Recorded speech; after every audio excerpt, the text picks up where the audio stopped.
Hello. I hope you are all doing well. In today's English lesson, I put together a lot of older English lessons, but they are some of my crazier English lessons. Like, I'm going to be jumping off a bridge. You may have seen this one, but I combined it when I was teaching English on a tube, and I stayed overnight under a bridge, and I spent the night in one of the sketchier hotels I've ever been in. So if that sounds like fun to you, I think it's going to be a really long one. So all of my older, crazier videos, let's get to this first one where I am teaching English on a tube, and of course, I have to fall off. In today's English lesson, you are going to learn English from a teacher on a tube. I've done some stupid things before. I've jumped off a bridge teaching English. 3, 2, 1, jump. I've ridden on a roller coaster teaching English. I'm having a little anxiety as I go down this hill. Here we go! Oh, this is gonna be harder than I thought. I've even taught English in a blizzard. Really sick. You can have raw food that will hurt you. It's hard to feel my face right now. Today, I'm on a tube. This lesson won't end until I fall off, which might be kind of soon because he's going kind of fast. First, I'd like to teach you the term receding hairline. We say receding hairline when someone is losing their hair slowly. My hairline is right here where my forehead, oh, this is gonna be hard. My forehead and my hair meet. Oh, slow. I'm gonna fall off. Slow, slow. Oh, it's bad. So, I'm losing my hair. This is harder than the roller coaster, I think. Oh, hang on.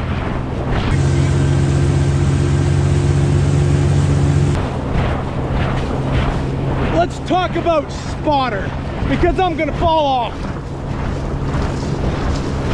That boat has spotters on it. Oh my gosh. Whoa, hang on. A spotter is gonna make sure the driver knows that I have fallen off so they can come pick me up. And right now I'm being towed by this boat. The boat is towing me. That's the verb we would use. And now we're turning, which is probably where I fall off, because I have to hold on one-handed, which is really hard. I need to film with one hand, and I'm holding on one-handed. You could drive a boat one-handed. All right, I feel a little better now. I might not fall off, but take a look at the view here. Yeah, so I'm holding on one-handed. Let's talk about receding again. My hairline is slowly going further from the front of my head each year because I'm going bald. If you think about the ocean has receding water. Sometimes the water goes closer to the shore, sometimes it recedes from the shore. Recedes means to go away slowly. And my hair is receding from my head. Whoa, whoa, whoa. One-handed, still holding on. Now I'm gonna get a little cocky. Cocky means doing something you probably shouldn't. I'm going to try to get to my knees on this tube. We'll see how it goes. Look at this. I'm up. I'm being cocky, but that might mean I could fall off at any minute.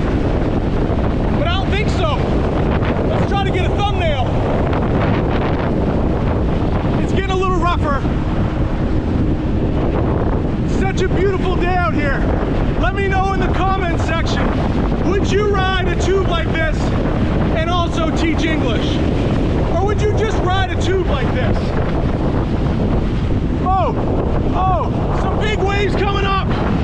Not sure if I can hold on. Ah! Oh. Woo! Oh. How do we do?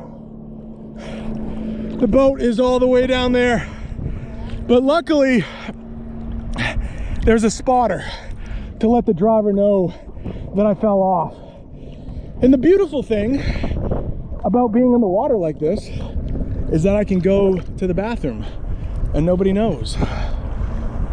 But I wouldn't do that. I wouldn't do that on camera. But if I did, you wouldn't know. So it's okay. Oh, it's warm. It's warm. Uh-oh. So the boat is coming to pick me up. I fell off. Those are a couple English phrasal verbs for you. Thanks. Oh.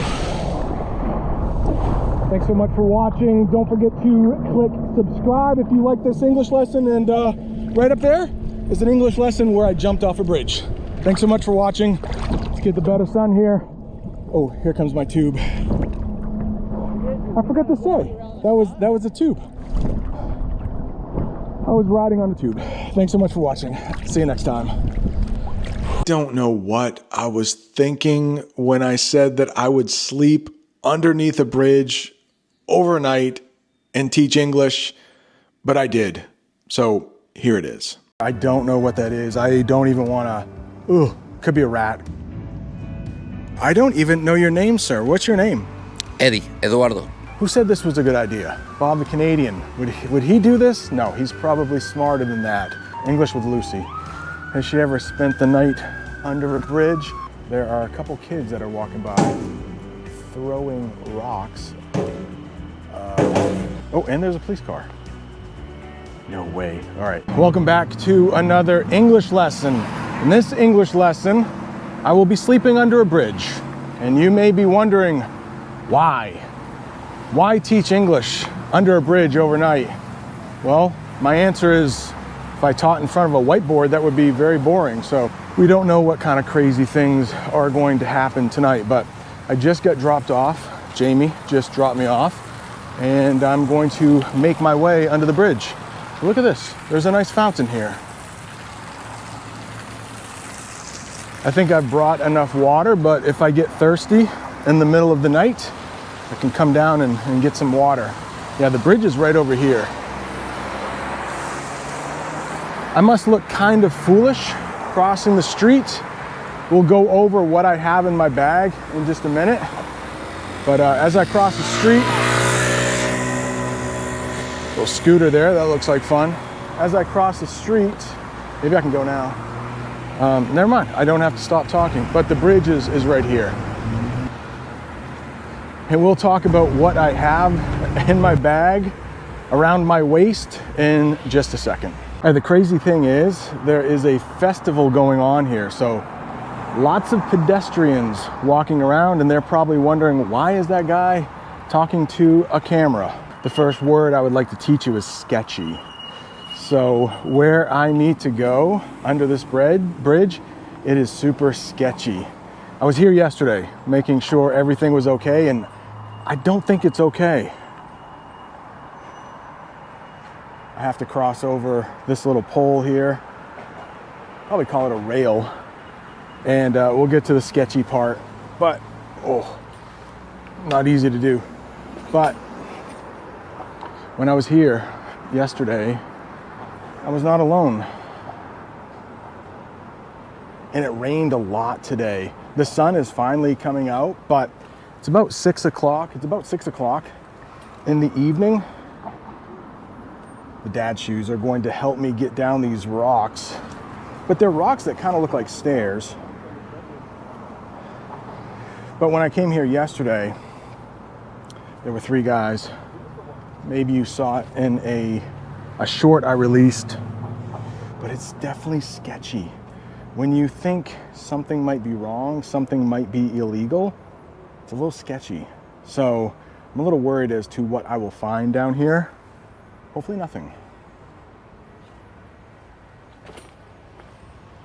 But I need to watch out for these slippery rocks. If I do fall, I will probably get it on camera. I don't think I'll be sleeping much tonight. Cars will probably be constantly going over the bridge. I'm taking these very slow. I'm taking these stairs slowly because I don't want to get hurt. And I'm carrying a lot of stuff. I have a sweatshirt tied around my waist. We can talk about that, waist. Oh boy. The dad's shoes did not fail me. Let's see, oh. Sunglasses just fell off my head. Hey, maybe we should talk about those sunglasses right now. They are the sponsor of today's video. These are Gooder sunglasses, not better, Gooder. So they don't have great English at Gooder, but they do have great sunglasses. All right, let's see what we're looking at here.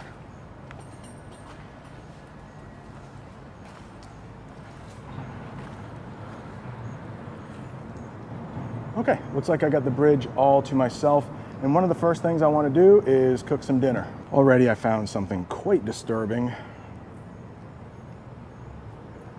I'm not going to get too close to that, but it looks like a container to dispose needles into, to throw away needles. There's a pair of jeans down here too. And I know we're losing sunlight. The sun is starting to go down. So let me get all situated. That's another way to say all organized. We'll cook some dinner. Whoa, more slippery rocks. We'll cook some dinner, talk about that, and then talk about how when it gets darker, I may go to the other side of the bridge because I think it's a little safer. All right, inside my backpack, I have this Walmart bag, and in here is what I will be eating tonight. All right, I put up a poll on my social medias. I said, do you want me to eat pad thai or do you want me to eat Indian korma? And guess what?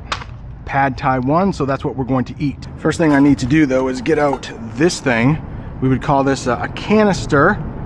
I believe it's butane, a canister of butane. And this is called a stove. Now I have my little canister and I have my stove. What I want to do is screw it on. And then I want to put it on a level surface. This looks like probably level. And then pour some water into here so I can start boiling it. I need to unscrew this cover and pour it into this cup. Should be about enough. This is drinking water too. We'll turn this on a little bit. Ooh. I hear it going. Let's put a flame to it. There we go. Maybe turn it down a little bit. We will put this cup on top of the water and hopefully in just a couple minutes we'll have it boiling. Please don't tip over. Okay, it looks like it's gonna be good. Now, let's get our packet of pad thai ready. Now the problem is that the granola, it went bad. There is a best by date on here in the United States. We say the month and then the day and then the year. So I'm recording this in August of 2023. This went bad back in February. So I'm not going to eat this, but luckily the other two, they don't go bad or they don't spoil. You can eat them, prepare them all the way up until 2025. What do the directions say? Tear this pouch open and remove the oxygen absorber and peanut pouch. Okay, well, let's open this. Not too hard. We can look inside. Those look like peanuts to me. So that must be the peanut pouch. That's the oxygen absorber. It absorbs oxygen, takes oxygen out of the air. You want to see how I'm recording all that stuff? I'm putting this thing right in here. I'm wearing my hat backwards. We got boiling water, not burn myself. Can I do that? Hope so. Ooh, that's hot. Ooh, that packet's hot. But this canister right here is super cold. I brought a wool hat for when it gets cold tonight. I'm gonna use that as a pot holder. Ooh, might have burnt my finger a little bit there. So the directions say to seal this up, another English phrasal verb, and we'll wait 20 minutes. This actually, it doesn't look good. Doesn't even smell that good. With my meal cooking and the train going by, I'm not sure, can you hear the horn? Before it gets too dark, let's look at the surroundings here. It's pretty grim, to be honest. And I'm gonna be really nervous when this gets dark down here. This is the part where those guys came to yesterday. I don't know. I have no idea what was going on over there. Doesn't look like there's anything there. I don't want to get too close, but helicopter is flying over.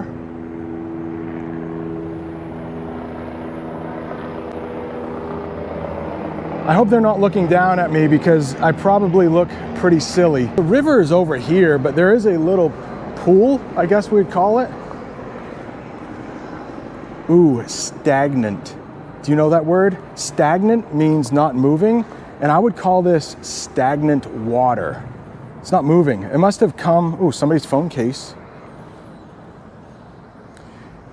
It must have been when the river was higher and water got trapped here, and now it's just stagnant. But I think there is an animal living inside it. There's some ripples in the water all the way over there.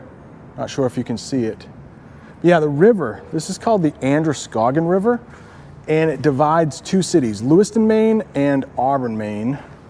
And I'm on the Lewiston side, but I'm thinking when it gets dark, I might cross over and hang out for the rest of the night at the Auburn side. But the river is flowing. The current looks like it's pretty strong. That's what we call when the water moves in a river, the current. I do have a sweatshirt tied around my waist, so let's talk about those two terms. Sweatshirt, you might wear it when it gets cold out. I will be wearing it later, but the waist is where your belt goes. It's kind of like at the top of your legs or the bottom of your stomach. That's your waist. Spelled differently from the trash type of waist. Let me know in the comments, would you stay under a bridge? Would you teach English under a bridge? Would you teach anything under a bridge overnight? I would be lying if I said I wasn't scared.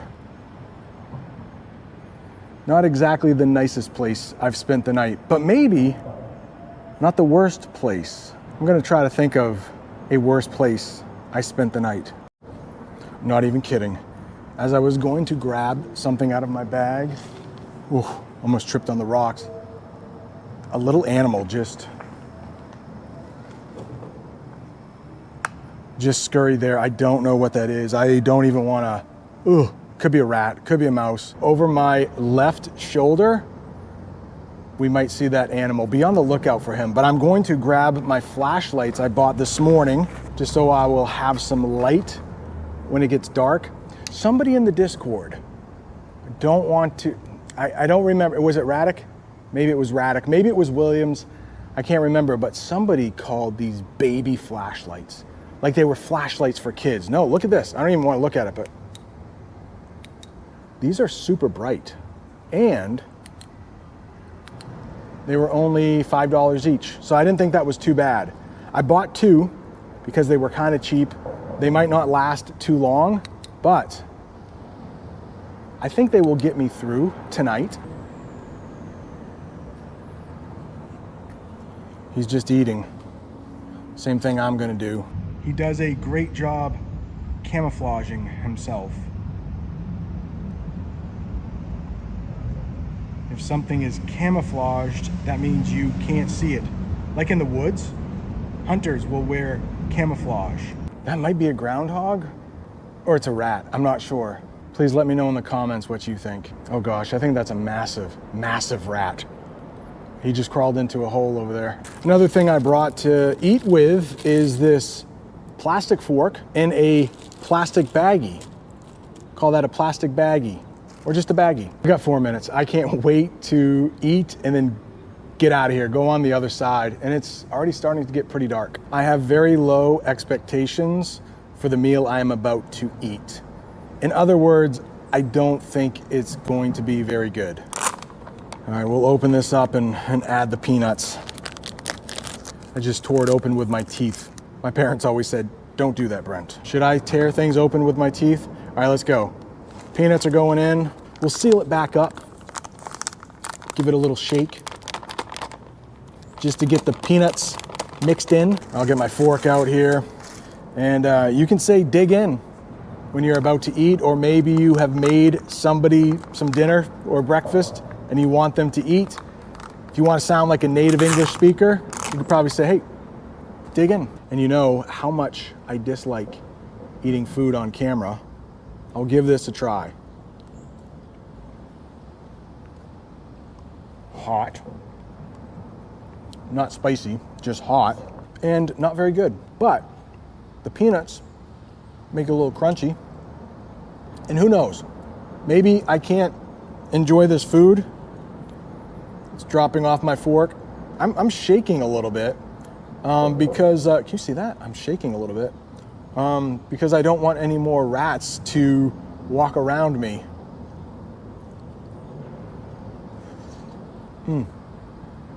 Not good. Probably pretty filling. If a meal is filling, you are not going to be hungry after. I just blew on my food to cool it off. Yeah, that rat scared me enough, but now I'm looking up here. I wonder if that's a good place for bats to live. Please let me know in the comments if you are still watching. What would you rather have in your camping space? Would you rather have bats or rats? I think bats, because I don't think they would bother me. But now that I'm eating food here, I think the rats might really like it.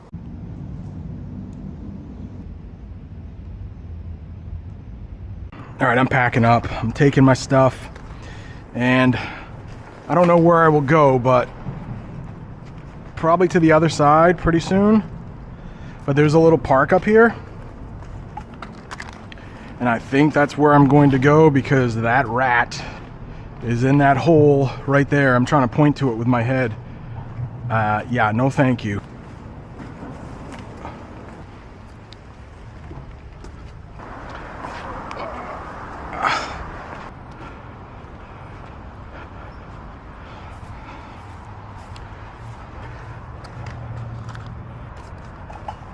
I am no longer under the bridge.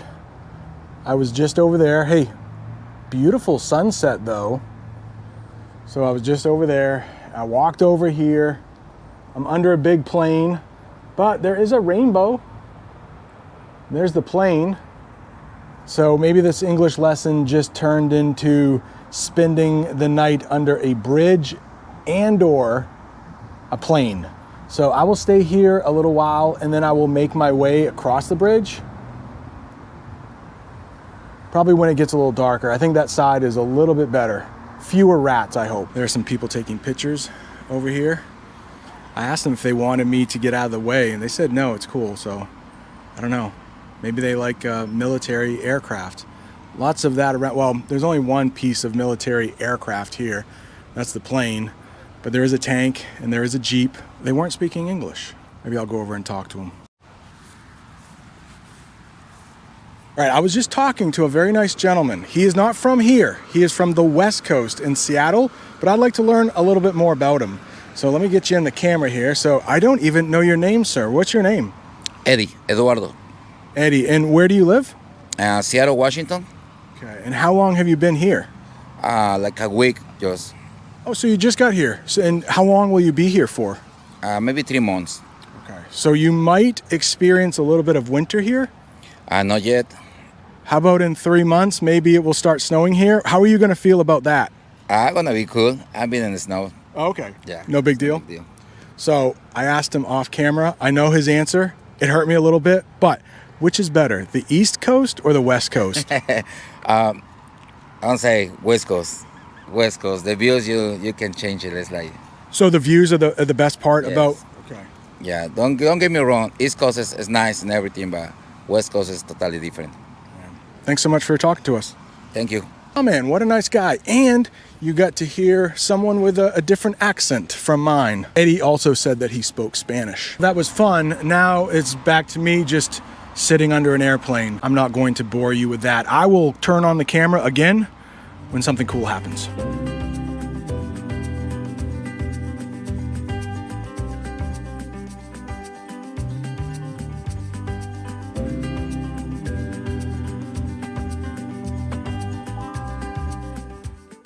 All right, I'm going to get out of here. I know you can't see me, but I don't really want to turn on a light and let everybody know that I'm here.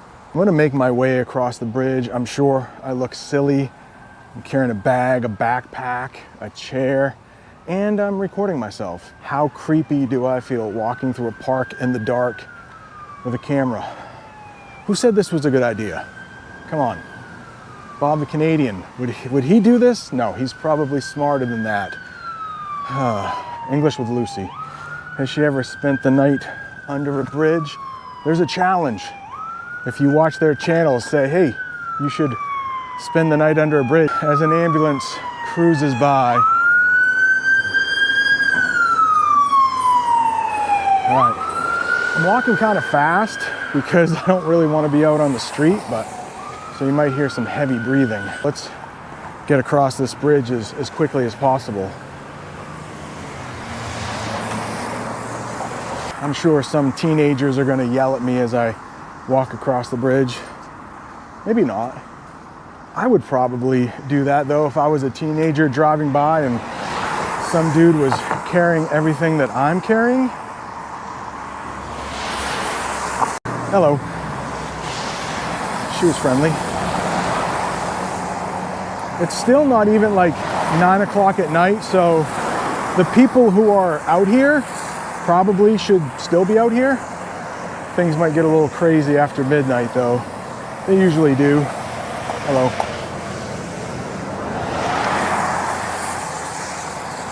I think that was one of my former students, to be honest. I'm not kidding.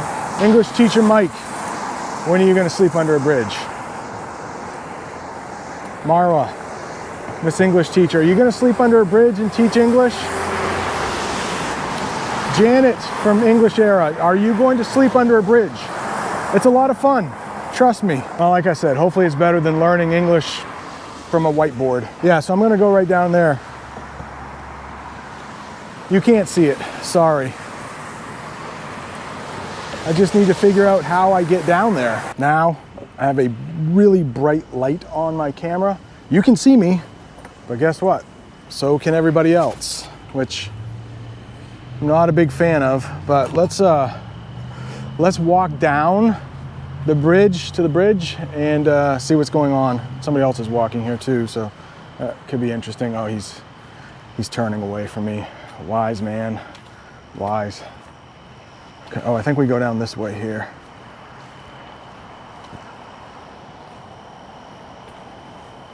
Yeah, so this is the other side of the bridge that we will spend the rest of the night under. You and me. Are you still watching? Has it been boring so far? Hope not. Hope you're learning English and being somewhat entertained. Yeah, I mean, this light is so bright.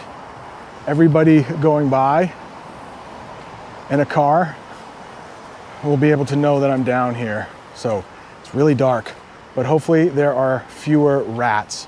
Oh, I did email a video of that rat to my brother, Jamie, my wife, and my friend Matt.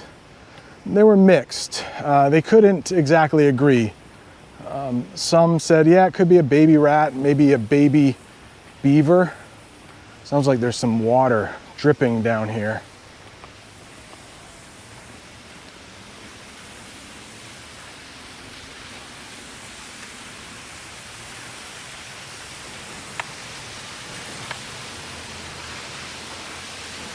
Okay, so at least we have benches with some graffiti. Who knows what that is? But like, how weird is that going to be? Anybody who walks by here in the dark, I'm just gonna be sitting there. I'll probably have to warn people like, hey, somebody's here, don't wanna scare you. All right, let me get settled. It's a good way to say, let me put my stuff down, get organized, and I'll be right back with you. Luckily, this chair is quite comfortable. So I'll sit here. I don't even know what time it is. I think it's a little after 9 o'clock. Nope, it's almost 9 o'clock. Time is moving really slowly for me. I will be here until at least 6. I don't think I will be sleeping. I don't think I want to sleep. Just because somebody could sneak up on me. You know that one? Sneak up, that means get close to you without knowing they are there. So I don't want anybody to sneak up on me. So I'll probably just sit in this chair for the next, 8, 9 hours? Should be fun. Well, guess what? When this bright light is in my face, I have no idea what is out there. Luckily nothing, but with this bright light, somebody could definitely sneak up on me. All right, I'm gonna try to check in every hour, on the hour. If I did it on the hour, it would be 9 o'clock exactly, but it's 9:04. So I just want you to know that I'm not cheating. I will be under this bridge. I'll check back in at 10 o'clock, 11 o'clock. So maybe nothing will happen. Maybe I'll get bored and at like 1 a.m. we'll go take a walk and see if we can find anybody. All right, 9 o'clock, see you at 10. Because I've done a few of these challenges before, I know I'm going to get the question, what did you do if you had to use the bathroom? So I'm going to kill 2 birds with 1 stone here, because we're also going to learn the term manhole. So if you need to know what I did if I had to go to the bathroom, I used a manhole. Manhole cover. Don't tell anyone, please. I think it might be illegal, but nobody saw me. Don't get me in trouble. All right, there's some people walking here and I just don't want to scare them. Like, just want to tell them like I'm doing an English lesson under here. I'm harmless. Hey, I'm harmless. I'm just doing like a YouTube video, so. All right. The bridge is just down there, but I'm in front of a bank now. A little more light up here, so at least if somebody walks by, I won't be completely in the dark and completely creepy, but I do feel a little bit like a homeless person. And in the United States, some people think homeless is a bad word, and so you might hear unhoused. So I do feel a little bit like an unhoused person, just on a bench, and everything's wet here. It rained most of the day, and I'm glad I have my chair. So I'll be sitting here and I will check in with you at 10 o'clock. I think it's working now. There are a couple kids that are walking by throwing rocks at signs. Oh, that should be interesting. Uh-oh, they're probably throwing rocks this way. Oh. A couple teenagers. Hear them banging on things. Oh, and there's a police car. Oh, interesting.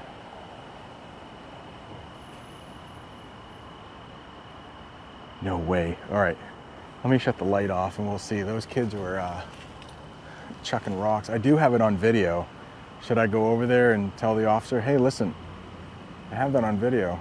He might wonder, well, what do you do? What are you doing sitting there? I won't be that guy. But I don't think my microphone was on, but I was talking about Itchy Boots, a YouTube channel that I like. Uh-oh, he's calling them over. Let me shut my light off. We'll see what happens here.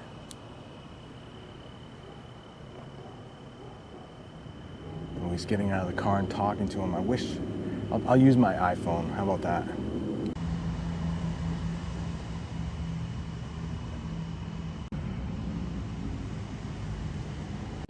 This was the sign they were throwing rocks at, I guess. Lots of rocks around here. Wow. So they're walking away. I think I captured that on my phone, but that was kind of crazy. You shouldn't throw rocks at road signs. I guess those bells are letting us know it's 10 o'clock. There is a hotel that way, and before anyone in the comments says, oh, I think Brent probably just got a room at the hotel and pretended, no, take a look. That room is like $300. I can't afford that.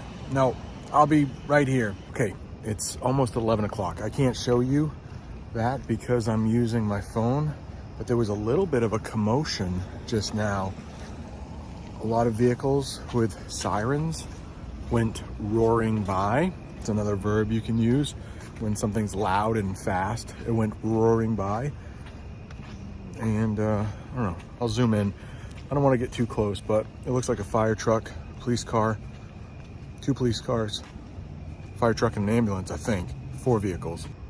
Yeah, they're down there. I don't want to get too close. And I think that building right up there is a home for older folks. So maybe somebody had a medical emergency down there. If that's, oh, another car is coming by. Wow, 5 emergency vehicles. It must be serious. And this is definitely past my bedtime. 11 o'clock. I'm usually in bed by 9 p.m. I could have used the term commotion. Do you know that term? Commotion. It's when there's a lot of activity and a lot of noise in some place. So maybe you are a parent and you hear a commotion in your child's room. You definitely want to go into their room and check it out just to make sure everything is okay. We have some bells ringing. And it looks like it's about 12 o'clock? Right around 12 o'clock. A couple men are sitting on a bench on the other side of the bank where I've been hanging out. Not sure what they are doing, but I mean, I don't want to assume anything, but I don't think they have a house, but we're not going to interview them. I think you can see them on my phone. I took a long shot of them. I don't want to make them feel bad, and I don't want anybody to see their faces. I just want you to know that there are a couple gentlemen on a bench near, well, on the other side of the building. So, but I have to walk by them, so I'm gonna stop recording though. If they say anything to me, then I'll start recording again, but if not, I'm just gonna go back to my spot. And I left my cooking equipment and I hope it's okay. I need to go back there, but I'm tired. I forgot what I was gonna say. Oh, the next time you see me, I think I'll have on a sweatshirt. It's getting cold. Hello. It's 12:21 and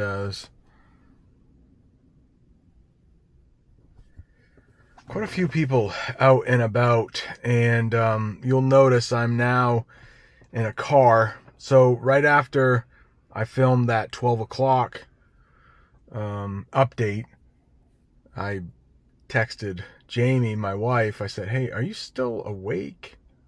She was. She's probably not sleeping too well tonight because I'm not home. She's probably a little worried about me. And I said, is our son awake? She said he was. I said, do you mind just bringing me the car?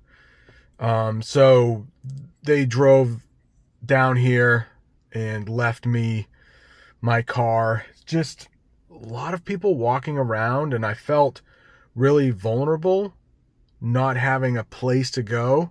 So I wasn't under the bridge. You saw where I was. Quite a few people walked by. Nobody said anything, but like I said, there are 2 people sitting on the bench over there. Another person was walking by. I just felt very vulnerable. Maybe we can talk about that word, vulnerable. And that means that you are not safe. You could be hurt.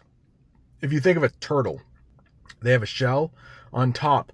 But if they get flipped over on their back, so their belly is exposed, they're very vulnerable. They could be hurt.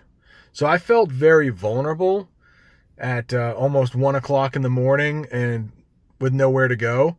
So now I'm in a car, I'm safe, and if something bad happens, you know, I'll have the doors locked. But yeah, sketchy turned into just a feeling I didn't like. So I'm not sleeping under the bridge overnight, but I probably won't get any sleep. I don't know, maybe I will. But I just thought, for safety, I need a car, so I don't feel so vulnerable. See you at 1 o'clock. Well, hello there again. It is 3 o'clock in the morning. We're in the home stretch. Do you know that term? That means when you're almost at the end. Like, the hardest part is over. So I think we're in the home stretch here. Probably another 3 hours. Nothing's really happening. A couple people have walked by, but not as many as there was it around midnight, I think? Got a little weird, people walking by. So probably most people are sleeping now. So traffic has died down. Do you know that? English phrasal verb, died down. It means at one time it was busy, but now it's not so busy. So yeah, nobody really on the streets.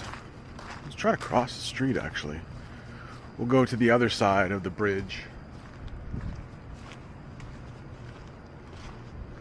I think this camera might be a little bit better in low light than the GoPro. Uh-oh. It said I could walk, and then it said I couldn't walk, but I don't think it really matters, seeing there's absolutely nobody out on the road. Yeah, we're on the other side of the bridge, but it really doesn't matter because we can't see anything. Ooh, this is pretty. Not sure if the camera is picking that up, but it's a brew pub, which means they brew beer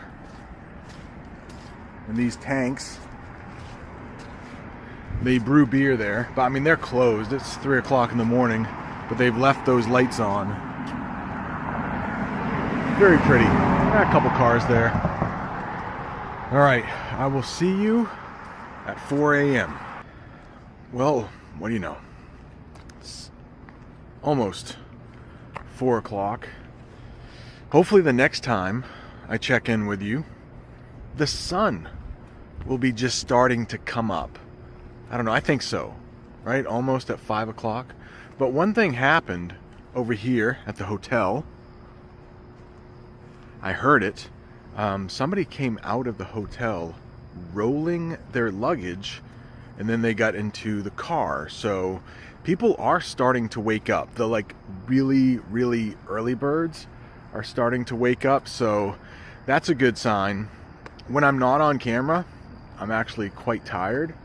So it will be good to crawl into bed when I get home.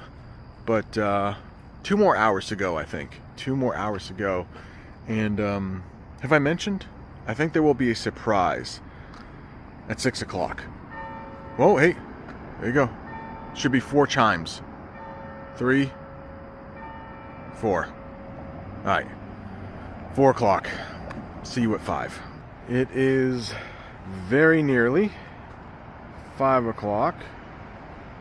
Right there. And the sun is coming up a little bit.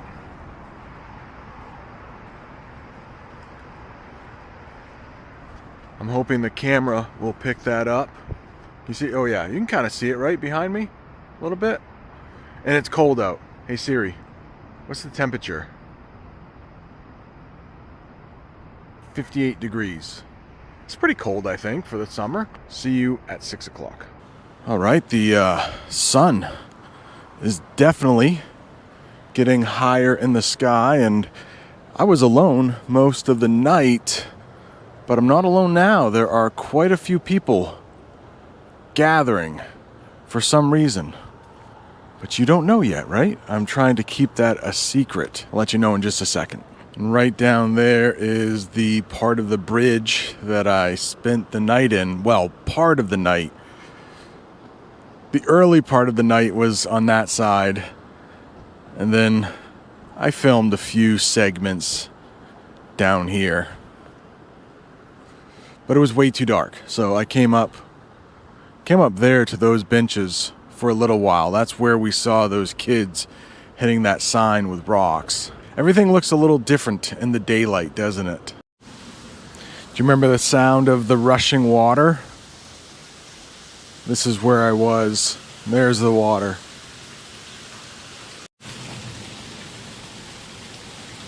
Remember those lights from last night? The lights of the brew pub?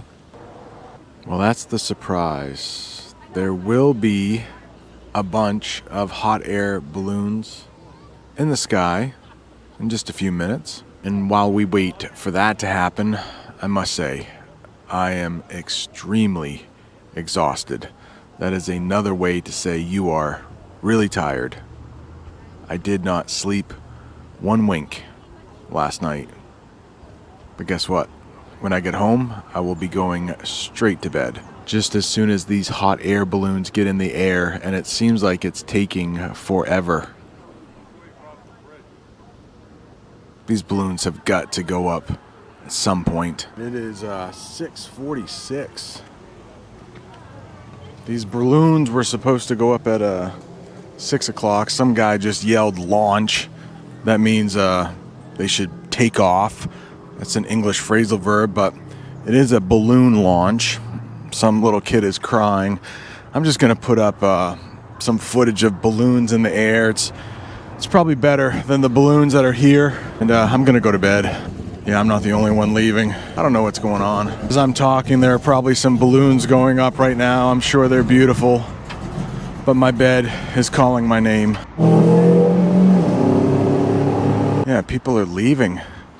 I guess the ground is too wet or something, so they're not going up in the air, they're just blowing them up. What a bust. When something doesn't work out, you can call it a bust. All right, I'm going to bed. Still nothing. Good night. How many times have I said I'm going to bed? Quite a bit, right? Yeah, people are just getting in their cars and leaving. Yeah, this hotel, this next one, sketchy. I teach that term, sketchy. I don't know what was going on outside of that hotel in the dark. I don't want to know what was going on outside of that hotel in the dark, but I do think it is going to help you improve your English. Hope you enjoy. Speak English with this guy. Another hotel video. This one should be very interesting. I would say that this hotel is a little sketchy. It looks like there's a piece of wood holding up this window. And there's a taxi out there waiting to pick somebody up. Yeah, this hotel, I'll put up there how much it cost me, but let me explain a little. Let's get downstairs.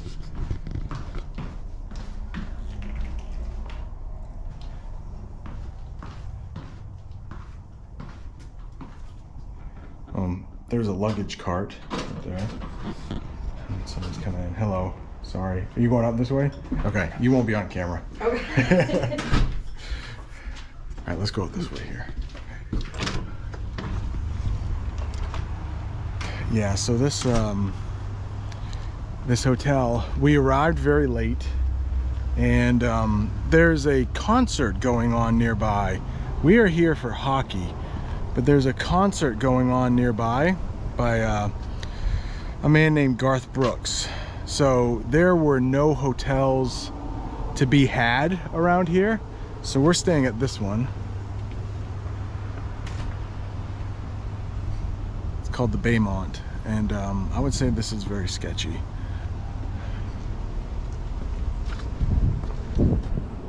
Yeah, I'm not sure what's going on behind me. There might be a drug deal, I'm not sure, but let's walk away from that. Yeah, I wanted to record this at night because, whoa, as we almost get hit by the the taxi that's flying by.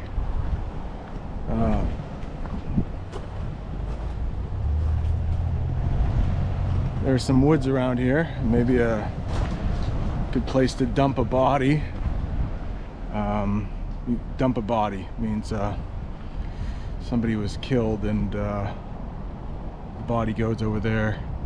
I'll try not to get anybody on camera because most people don't like to be on camera, but I wanted you to get an idea of this hotel here. And this car's backing up for some reason. Not sure why. Oh, maybe they're parking in that parking space. But I am going to probably record my actual room tomorrow morning because my family is in there and everybody's taking a shower and stuff like that, but I don't want to bother them. But I did want to show you the outside of this place. I can teach you the word prostitute. I think when we arrived here, there was a prostitute walking in. Actually, I'm not going to teach that word. That might be a word you have to look up.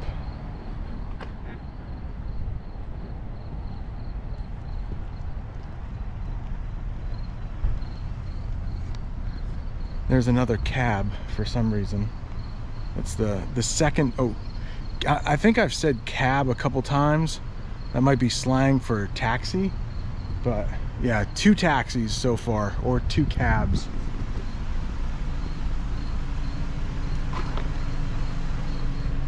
We'll go take a look at the lobby. There actually looks like a nice hotel over here. But we're not staying in that one. We're staying here. The trash could probably be emptied.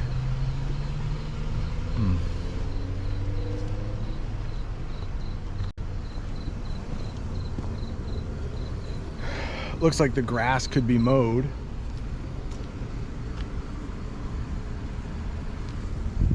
Yeah, I wish this was my hotel. I don't know. Might be. Uh-oh, what is this? Is this an alcoholic beverage? Oh yeah.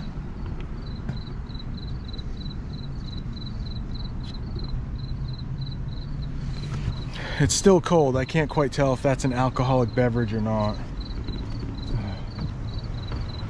The stairs are falling apart. There's somebody over there walking their dog.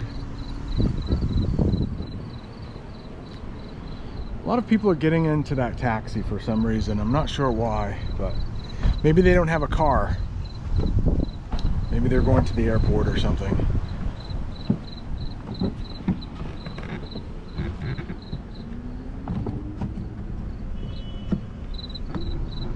We might say those stairs are rickety. They're practically falling apart.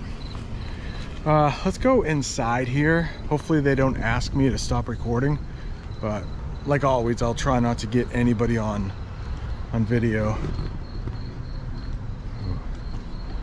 There's actually somebody at the desk. They may ask me to stop recording. Oh, actually, there's people everywhere. I wanted to go into the lobby, but there were just like so many people there. They didn't say to stop recording, but they had to have seen my camera.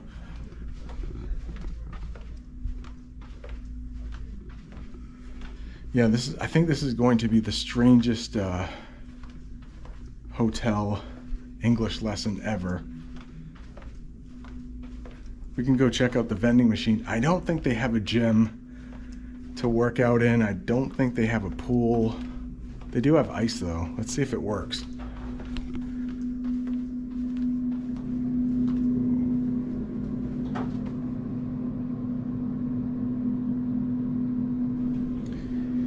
Now those drinks look good. It said it was at 37 degrees Fahrenheit. Said it right there. Called it a refreshing drink. Oh, it was too quick, but 37 degrees Fahrenheit is actually pretty nice. Let's see.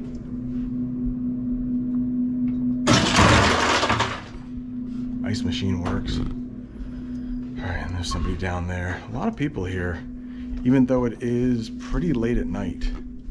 10:05.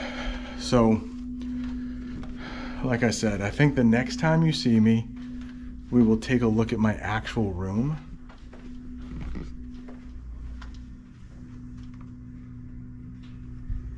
Do not disturb. That means they don't want any visitors. That was a Domino's Pizza advertisement.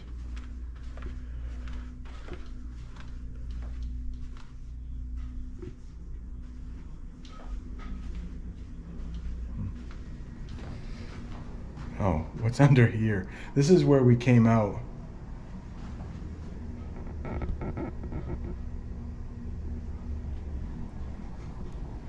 Looks like some extra office furniture, we might call it. And then a jack. I think a jack, like a car jack.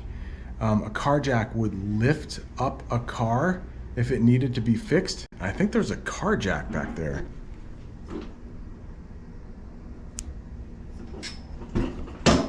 We can move the luggage cart.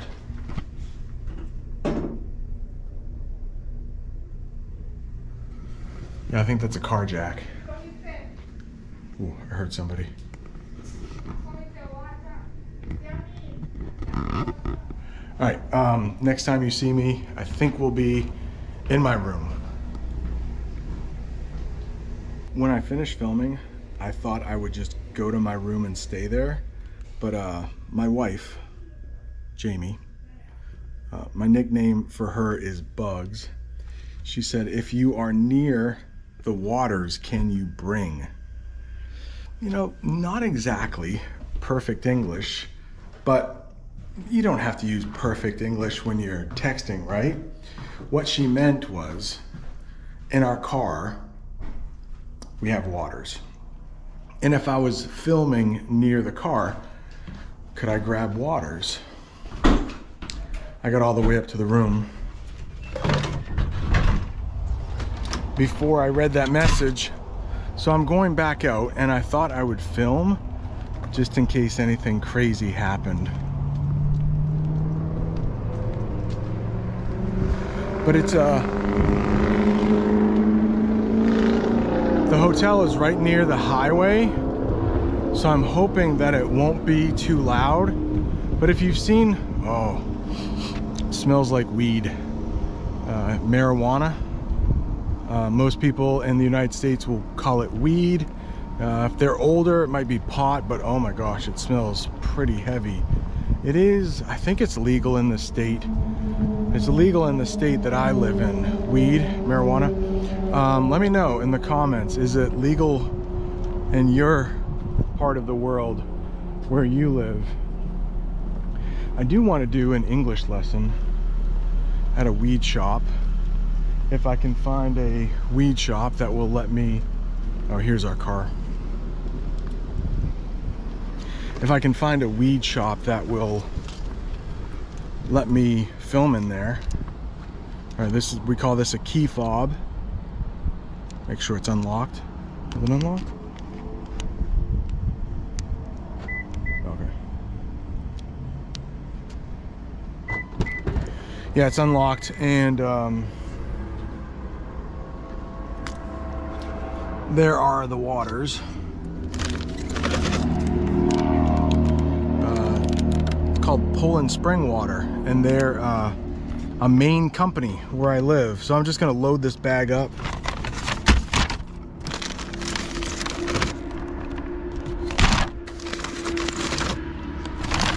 Yeah, when we're staying at hotels, we will grab a bunch of waters. This is not sure if you can see that, but it's a 24 pack. So we will grab these waters because it's a lot cheaper. Now they are plastic bottles, but they do get recycled.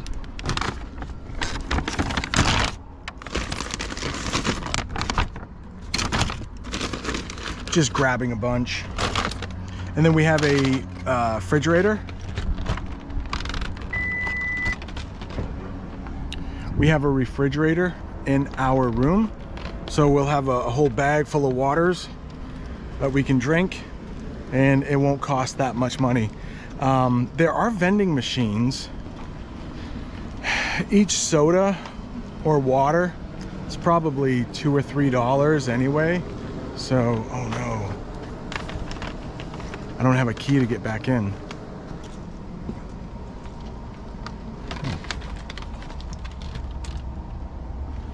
Yeah, that's not exactly safe. Somebody left the door open, so pretty much anybody can come in here now. At least I was able to get in. Usually you need your hotel key to get into the hotel, but that door is just kind of propped open, we might say. Propped open. Usually you would put something in the door to prop it open, like a piece of the carpet or a little piece of wood, but I don't think anything was propping open that door.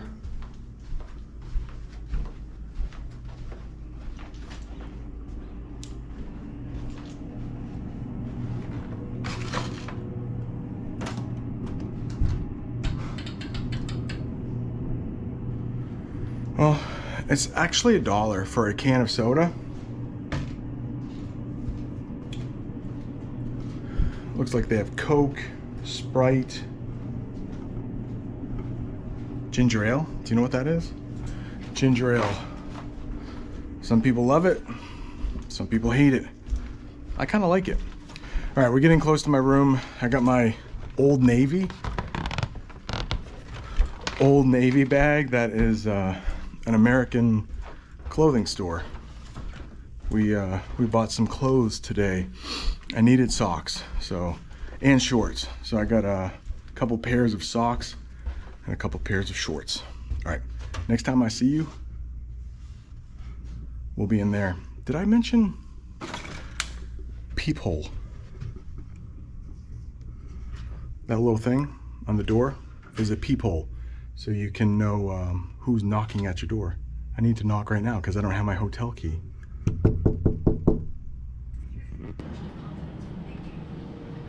All right, it's really early in the morning. I think it's like almost 6. Let's see. Yeah, almost 6 in the morning, so nobody is down in the lobby, so I can film now.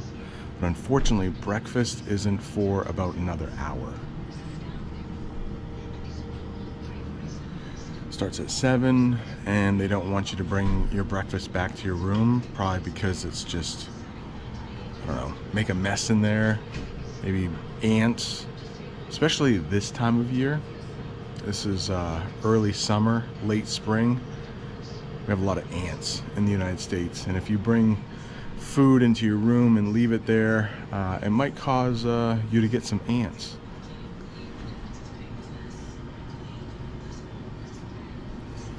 There is a vending machine just in case you're hungry any time of the day, but I think it only requires money. I don't think you can use your credit card here. Yeah, you need cash.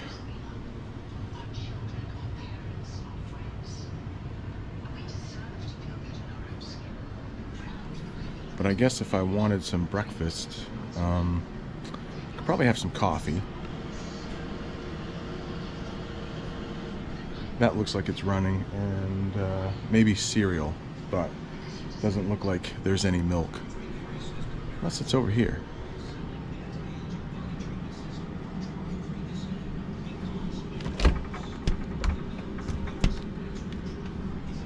Nah, that's locked. So looks like we're out of luck, but this is what the lobby looks like.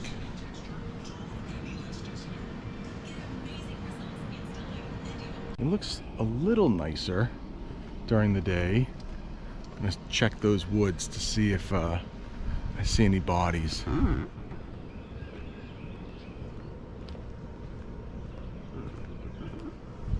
Probably not.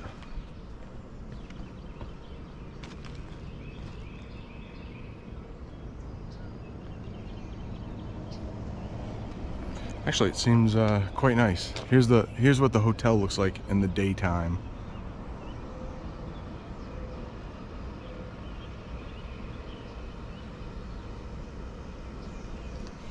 Nothing fancy, but I probably wouldn't want to stay here again.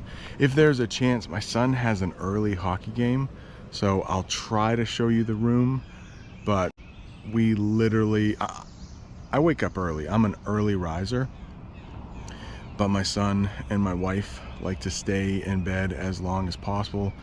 Then they shower really quickly and then head out the door. So hopefully I will be able to show you the room, but we might just have to get to that early hockey game and I won't be able to show you the room. You'll have to take my word for it. Have you heard that saying before? You'll have to take my word for it. We say that a lot when you just have to believe me. Like, I can't show you, but you just have to take my word for it. It was an okay room. I would give it a grade of 3 out of 5. It's somewhere in the middle. It sounds like somebody's alarm is going off. Also, this is not my room, but this room had a door open,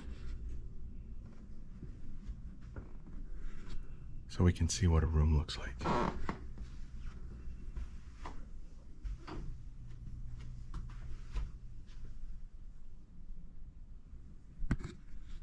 Yeah, I don't know if they left already, but this was just open and it's pretty hot in here. Oh no, I think somebody was smoking in here because look what they did to the smoke detector. Yeah, they must have left because they left a tip here too.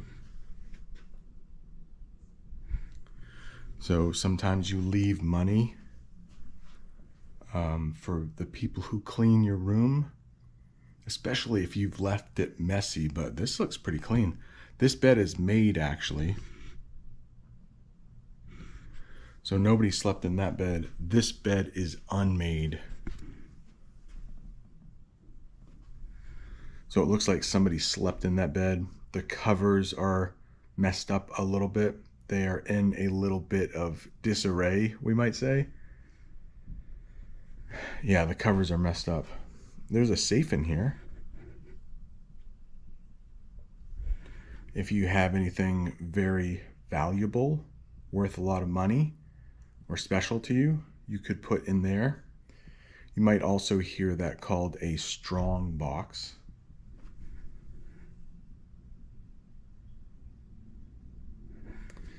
Yeah, this room is for non-smoking guests, but something tells me they smoked in here. Let's look at the view.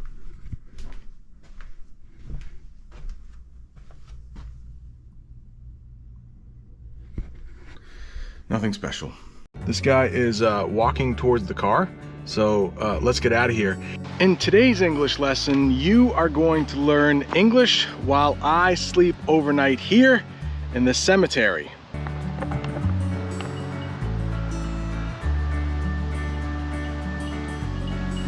I have never actually been more nervous for a lesson. I've done some crazy things. I've jumped off bridges. I've stayed overnight in a McDonald's parking lot.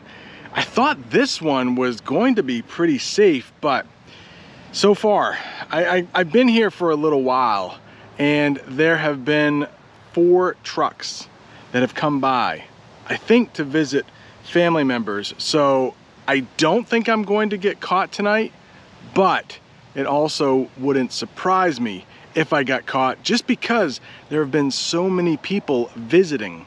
Another thing, I thought I could tuck in behind these trees. Tuck in may be the first thing we go over in just a minute, but my car is too big to fit behind the excavator.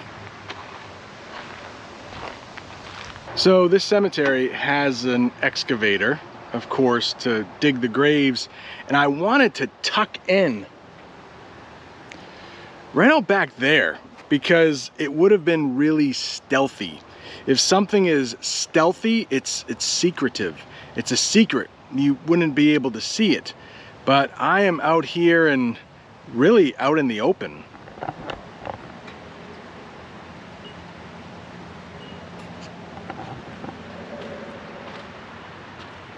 And there's a busy road just on the edge of the cemetery. But if I don't get caught, we are definitely going to learn some English. We'll have a little midnight snack, and we'll take a walk in the middle of the night through the cemetery. But first, I want to cook some dinner, and to do that, I'm going to need to get out some of my supplies. That's where I'll be sleeping tonight, but I do want to get out my tables, some chairs, and start cooking on my stove. Actually, before I start cooking, the bugs are kind of bad here, so I have a little something that I hope will fix that problem. I'm not exactly sure how this thermocell works, so I'm gonna read the directions, but it's got this little, maybe gasoline tube, and it has this packet of something. I don't know, I will figure this out and get this going because the bugs are pretty thick back here. Another way to say there are a lot of bugs is you can say the bugs are pretty thick. First thing I need to do is remove this from the wrapper. So we just open it up like so. It's supposed to repel these bugs, I mean get rid of them, repel these bugs without a scent. So I'm not supposed to smell anything while this thing is working to get rid of the bugs. Make sure the on-off switch is in the off position. It is. I need to insert this blue thing behind the black grill. Something like that. Next it says to remove this cap. Call that a cap. Remove this cap. And now I need to fully insert it. That's not so easy. Oh, it didn't have to go in too far, but I did have to screw it in clockwise, and I've screwed it in all the way. All right, put the cap back on like that. Now I need to slide the switch to the on position. Ooh, and I hear it. Do you hear it? I think it's working. So it says wait approximately 10 seconds. And now I need to depress this button 5 times in rapid succession. Rapid succession. So 1, 2, 3, 4, 5. All right. Hopefully this thing will get rid of the bugs. Do I have to hold it? It's not flat anywhere. I can't really put it down.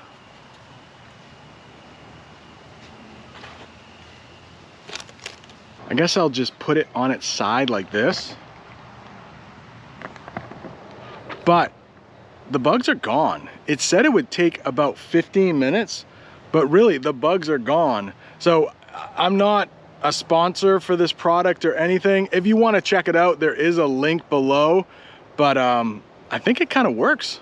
So cool. No bugs while we eat. There actually is a car over there though, so I hope I don't get busted. People are visiting their family members here, and they probably do think it's rather strange that I'm parked here. Maybe they just think I'm working here at the cemetery, and hopefully they won't call the police. All right, so for dinner tonight, we are going to have this home-style chicken noodle casserole. But before I can eat, I need to boil some water. And I have this little thing right here, which is a butane propane tank. I have this cup right here, which I will fill with water. I have this little folding piece of silverware. It's a fork, but this is called silverware. So if there was a spoon, a knife, and if it was plastic, we would call it plasticware. And believe it or not, this is my stove.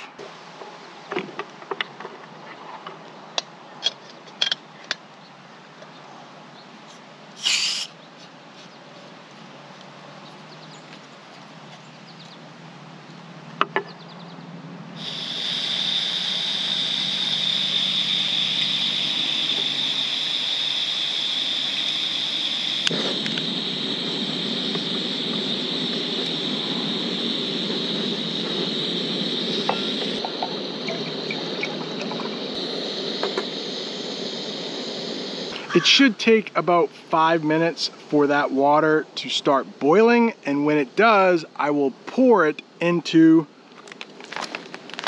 this pouch. The water is boiling a little bit now, but I want to get it to a roaring boil. That's when it's boiling a lot. Roaring boil. That handle is super hot, so I've taken my pillowcase. This is what goes over your pillow. I've taken my pillowcase. I'm going to fold it up a couple times so I don't burn my hands.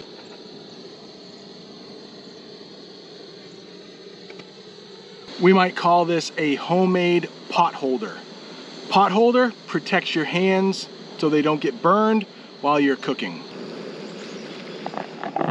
That's a pretty good boil now. I need to take it off the heat because I don't want it to boil over. That's what we call it when the water spills over the pot. Tear at the notch.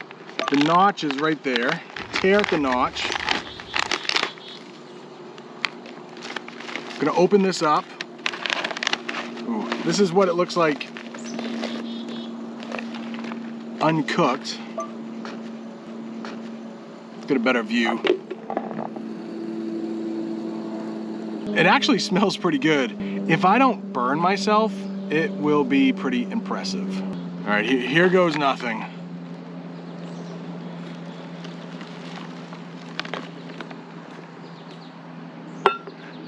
Smoothish. Not quite smooth, but not a disaster. All right, I'm gonna zip this up and hopefully not burn my fingers as I do it. All right, now we wait 5 minutes, but I forgot to take out, there's a little packet in there. What do they call it? An oxygen absorber. An oxygen absorber, they call it. I forgot to take that out, but I took it out now. I guess it's just supposed to keep the food from going bad because the food doesn't spoil until like 2051. So it's like 30 years from now. Hey Siri, set the timer for 5 minutes. 5 minutes counting down. I'm not sure if you can see, but there is a little vapor coming from this device. I think it's called this thermocell. But there is a little vapor and the bugs are staying away, at least for the most part. I think maybe you are supposed to lay that thing flat. While we're waiting for our food to cook, let's go over and take a look at the rules. And I bet there is some place that says we need to be out of here by dusk. Dusk is when the sun is setting and it's starting to get dark. And I do want to mention, you know, there are definitely bodies buried here. That's what a cemetery is. And I am going to be very respectful of that. I'm not even going to go on the grass during these walks or while I'm staying here, just to be respectful to those who are buried here, plus also their family and friends.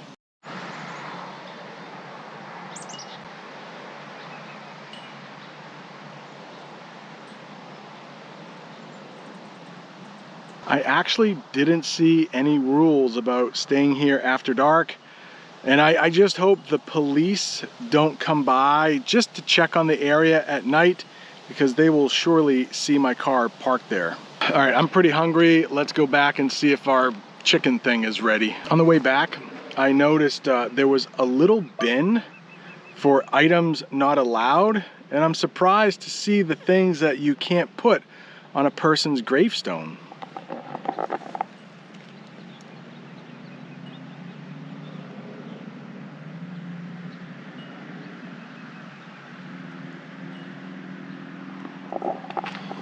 It's kind of mean. You can't have little toy cars.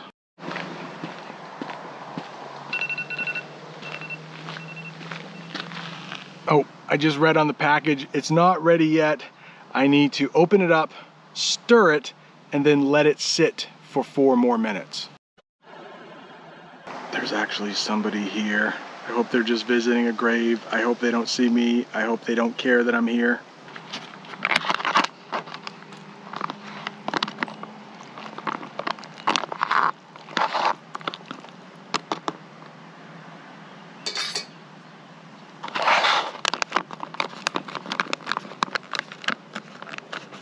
Hey Siri, set the timer for 4 minutes. 4 minutes, starting now. All right, those people are gone, and hopefully they don't tell anybody that I'm back here cooking a meal. Hopefully they just think I work here. All right, time to dig in. The finished product actually smells really good. It smells like home-cooked chicken noodle soup. I hope it's not too hot. Maybe I should blow on it first. It looks hot.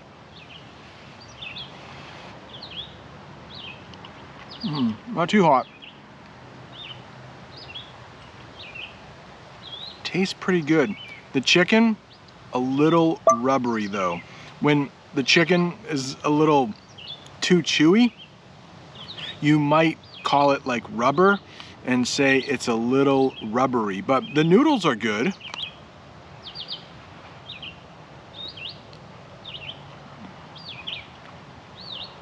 Not bad. I mean, this food is good for another 30 years. I'd say it's a success. Doesn't taste all that bad. It's really salty, and that makes sense because salt preserves food or makes it last longer, so it makes sense that it's pretty salty.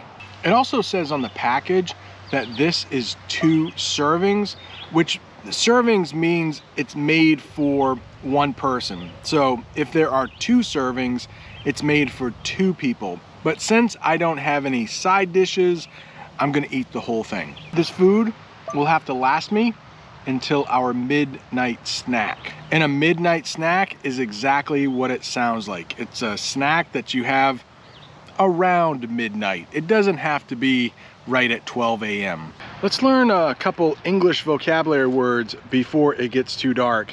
This is a pylon or a traffic cone. And this is either a gravestone or a tombstone.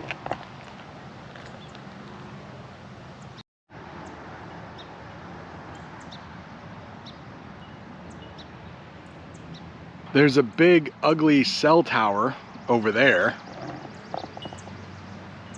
called Pleasant Hill Cemetery, and it actually is on a hill, and it has a pretty nice view.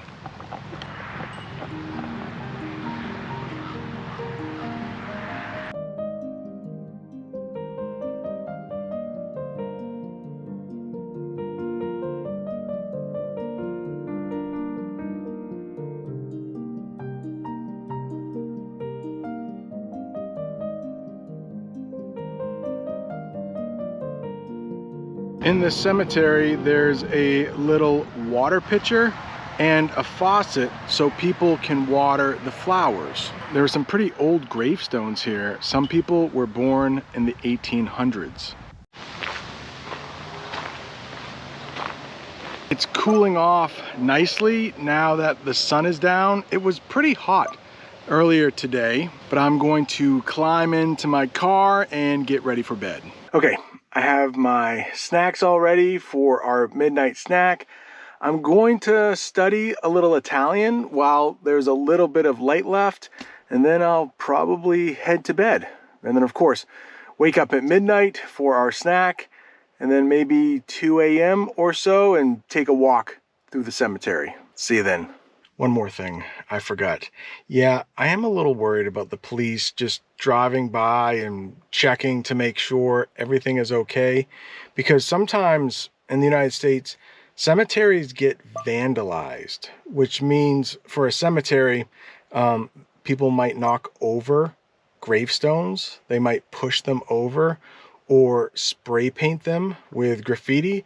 It's really sad, so I will definitely keep an eye on the tombstones and the gravestones tonight. Luckily, I don't think this cemetery has ever been vandalized, but my brother mows the lawn here, or he mows the grass, and he said that he has found some things, I won't say what kind of things, that make him think that couples will come here after dark and do adult things. So I hope I don't have any visitors like that tonight. We'll see. Guess what? It's really hot in here. We might also say it's stuffy. And I would love to open up a window, but if you take a look outside, the bugs are swarming around the car. You can see them right through the window. So I might turn on the AC for a little bit. Yeah, so it's almost 10 o'clock. I have this little, I think we'd call it a dome light. I have the dome light on in the car, but other than that, it's completely dark out there and completely scary. Something tells me I'm not going to get a lot of sleep tonight. It was easier when I slept in the McDonald's parking lot because there were people all around. This is different because there are no people around, but just a little ways down the cemetery, there is a road. And every so often, I will hear a car go by, and I think they're coming in here to tell me to get out. So it might be a rough night for sleep, but hopefully it's an uneventful night. Uneventful, meaning nothing will really happen. Sometimes uneventful can be good, sometimes it can be bad. Tonight, I'm hoping nothing happens. Then it'll be good. It'll be uneventful. But it can be bad. Let's say you're going to a party and a friend asks you, hey, how was that party? You could say, it's pretty uneventful, meaning nothing happened. Maybe you went on a date with somebody new and your friend asks you, how was the date? And you say, it's pretty uneventful. So uneventful can be bad or it could be good. Hopefully I have an uneventful night tonight. I'm cranking the AC right now. I have it on full blast, on as high as it can go. Not sure if you could see anything because it's so dark, but it's just getting damp in here. Not exactly wet, but damp. Like a little wet. Damp is a little wet, but not like soaking wet, if that makes any sense. I'm glad I'm in a car. I thought about sleeping in a tent, and I thought that would be just way too spooky, way too creepy. So no, at least I'm in my car and the doors are locked, which provides a little bit of safety, even though, I mean, I think I'm really safe. It's just, you know, my mind is playing tricks on me. So there's no problem here. It's just, it's all in my mind. My mind is playing tricks on me. All right, what do you say? It's almost midnight, 11:59. I haven't had too much sleep at all. I might have dozed off for a little bit. That's when you just sleep for a couple minutes, maybe. I dozed off for a little bit, but why don't we try these potato chips? They are Fox Family potato chips, and they're actually made here in Maine. And they are salt and vinegar chips. It's popular to put salt and vinegar on your French fries here in Maine. So they also have potato chips. I think salt and vinegar potato chips are all over the country, but French fries, going to the beach. I did a video about vocabulary words to learn at the beach. I think I might have mentioned salt and vinegar fries. So let's tear open this bag. Gotta smell them. Smells like salt. Smells like vinegar. If you know vinegar, we might call that a little tangy. And I can guarantee you, when I bite this chip, it's going to have a crunch. Listen for it. It'll be a crunch. There's a crunch there. And I'll make sure that I chew with my mouth closed so you can't hear me smack. We sometimes say someone is smacking when they have their mouth open and also eating. Kind of gross. Yeah, these are very good. Not too heavy on the vinegar. Not too tangy. Just right. And we also have some Smurfs. I think I'll eat those later.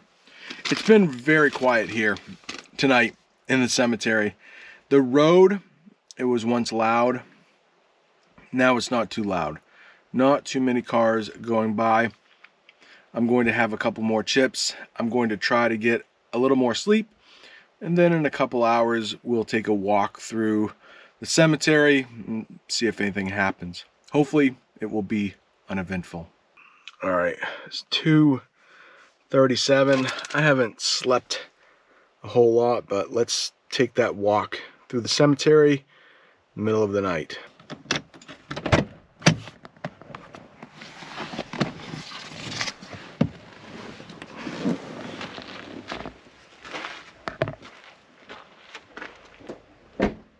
All right, let's do it. It actually sounds like it's raining. The trees.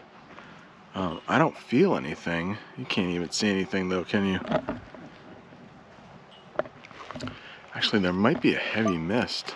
I didn't think it was supposed to rain, but yeah, this is really hard. I can't even see where I'm walking. It's so dark, so you can't even really tell that I'm in a cemetery.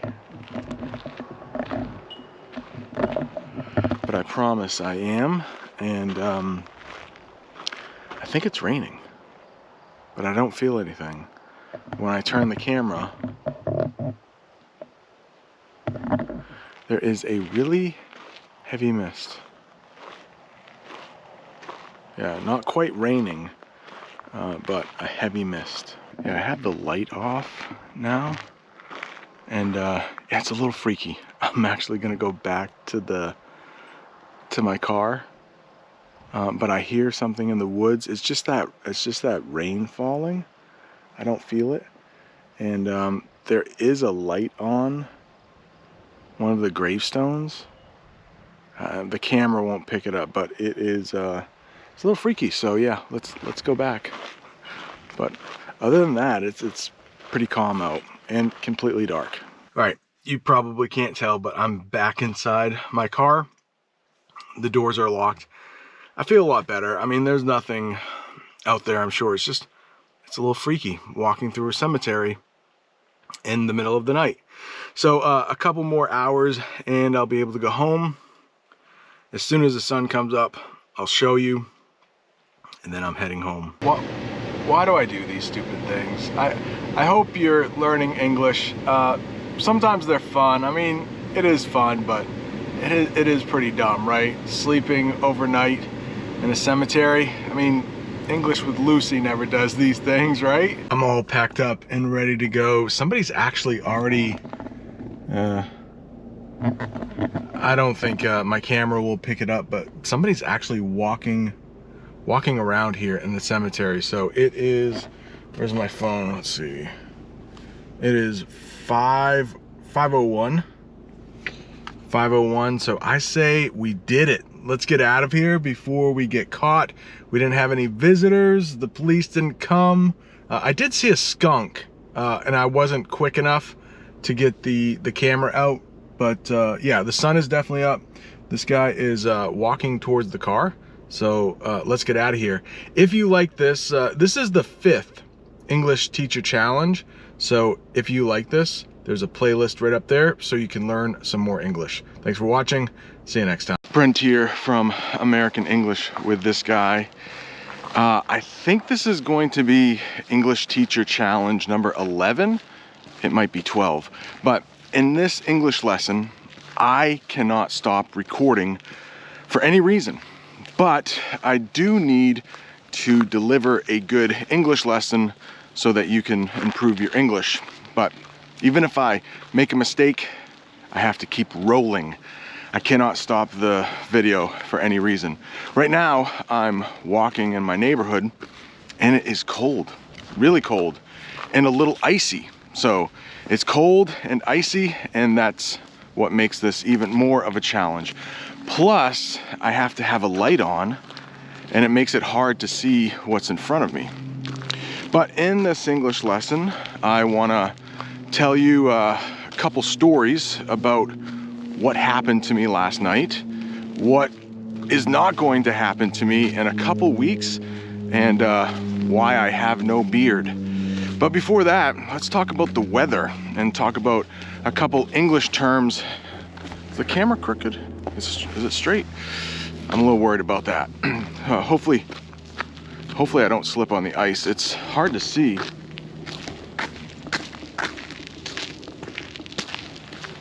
But there is quite a bit of ice on the road. So the first phrasal verb I want to teach you is bundled up. It's a really cold night tonight, so I put on my hat, I put on my gloves, I am all bundled up. You want to bundle up before you go outside on a cold night. And I hear some machine running in the distance. That's part of the challenge. I have to keep teaching English no matter what happens. So bundled up is the first term I want to teach you. Hopefully you know that term now. The next is a term that we might use for nights like these. And this is a night not fit for man nor beast.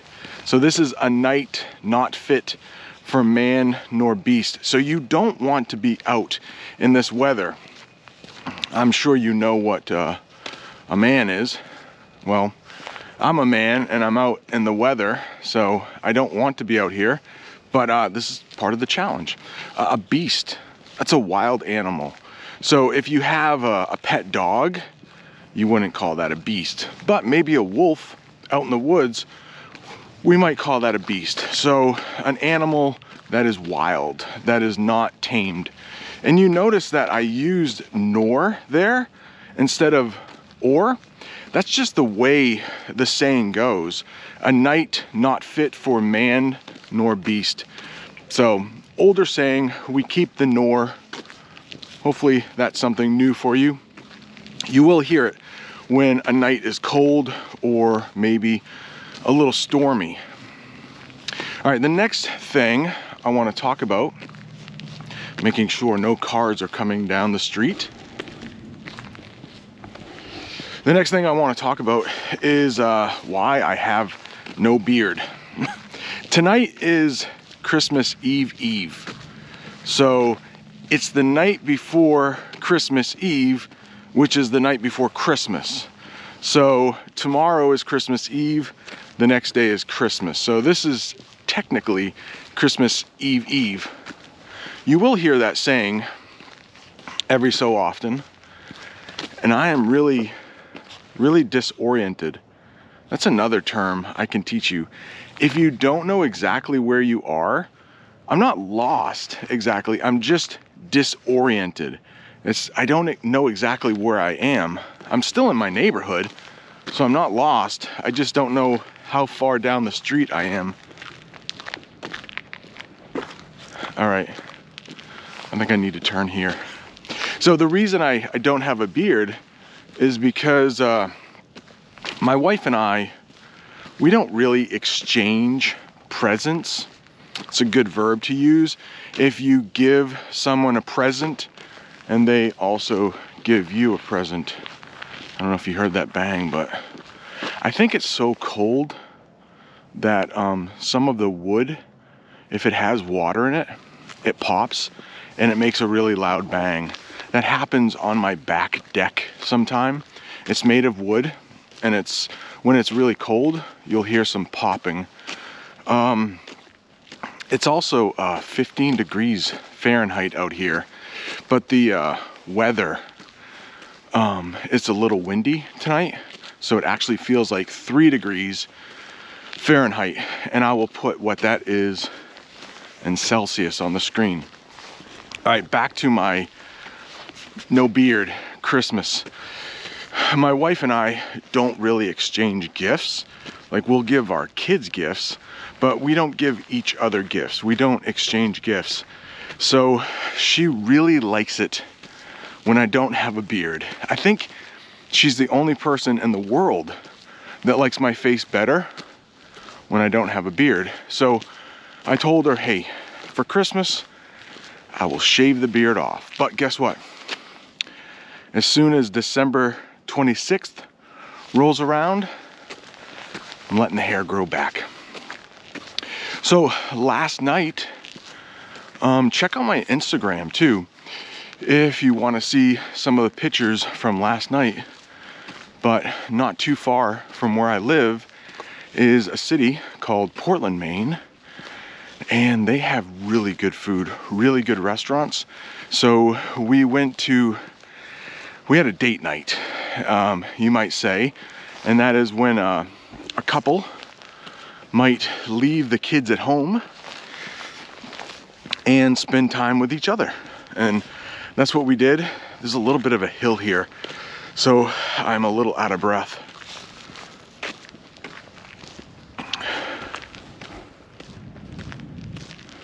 There are more streetlights here now, so I know where I'm at. Yeah, so we had a date night last night, and we had this really good pizza. There's a picture of it on my Instagram. And the restaurant was called Via Vecchia, which means old street in Italian. So there are some figures down the street here. I hope they aren't. I think they're just trash cans. But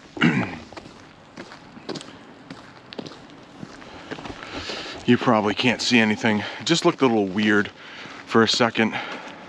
That's part of the challenge though. I was worried that a dog may come running out, but hey, I still have to teach the lesson. It's not a challenge if it's easy. That's why this is English Teacher Challenge number 11, I think. Yeah, so we had a great date night last night. It was a little present we gave to ourselves, and my children are 14 and 15 years old, so they could stay by themselves for a little bit. We had a very good night last night. Now, the last thing I want to talk about is my plans for next week. Heard something fall. It sounded like a dog, a chain. And people probably are wondering, hey, who's that guy walking down the street with the light? In about a week, I was supposed to fly to Sweden. We were going to go through Germany, land in Germany, and then take another plane. This is a busier street, so I might turn around. Hey, but hopefully you're getting some good English listening comprehension. I start the story and then sometimes I get distracted. So that's all part of learning a language. I'm sure that happens in your native language. People start telling the story. They might get sidetracked. That's when people start telling a different story and they don't mean to. They might get a little distracted or a little sidetracked. But back to my story about the flight to Germany and then on to Sweden, and then we were going to take a ferry up to Finland. Well, guess what? It got canceled, just like almost everything else in 2020, 2021, it was canceled. So I worry a little bit about young people. Like I said, my kids are in their early teens, and they've had a lot of disappointments in the last couple years. They seem to be doing fine, but I think there are some children around the world, probably some adults too, that are a little frustrated because of all the disappointments that have happened over the past couple years. So I do worry a little bit about people's mental health. The world is such a different place than it was just 2 years ago. So, and I don't think that is for the better. I think it's for the worst, for the worse. What's going on now in the world. And you look back almost 2 years ago, It'll be 2 years in just a couple months. Well, I hope you've learned some English from this. There is a whole playlist right up there of English teacher challenges. Thanks so much for watching. See you next time. You clicked on this video because you want to speak better English. I am here because I want to teach you better English, and this is an English teacher's challenge. I cannot stop recording until I run those stairs 20 times.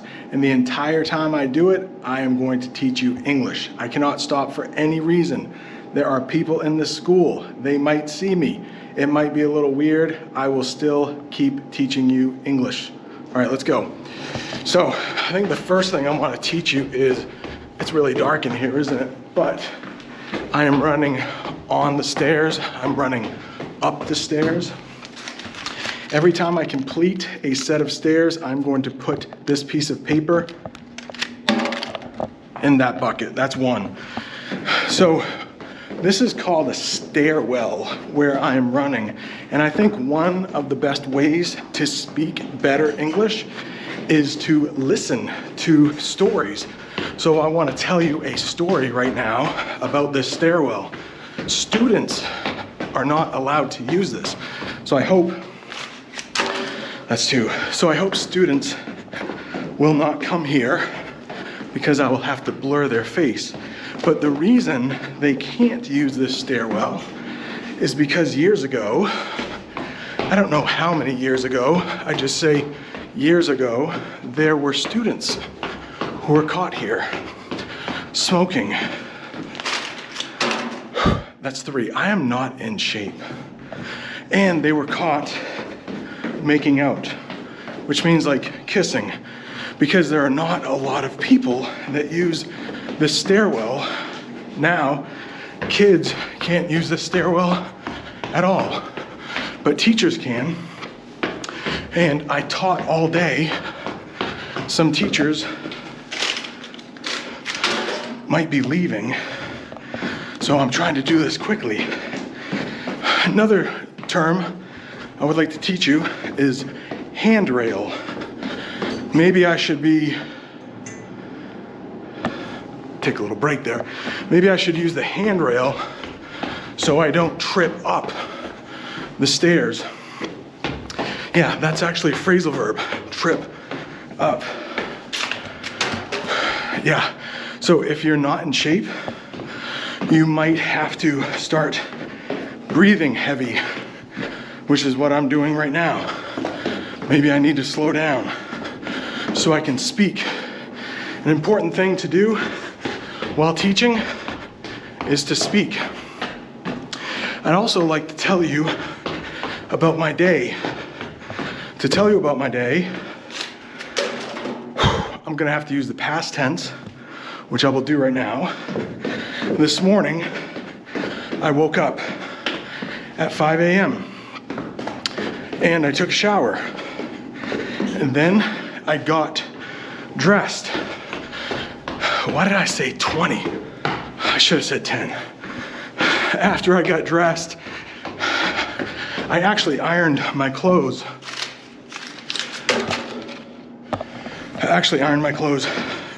I iron every day.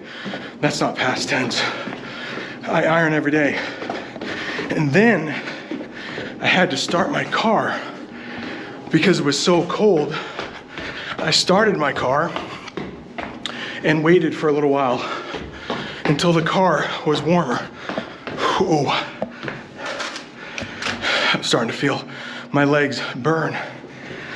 Then I arrived at school and I taught for about 6 hours. Now, I decided that I would do this English teacher challenge and run these stairs 20 times while teaching you a lesson. I'm actually teaching myself a lesson right now that it's hard to run 20 stairs. You can also call this a flight of stairs, which we do. My school has only 2 floors, and these stairs help you get from the bottom floor to the top floor. Let's work on a little future tense. I need to work out more. So after this, I am going to go home, probably say hello to my family, ask them how their day has been.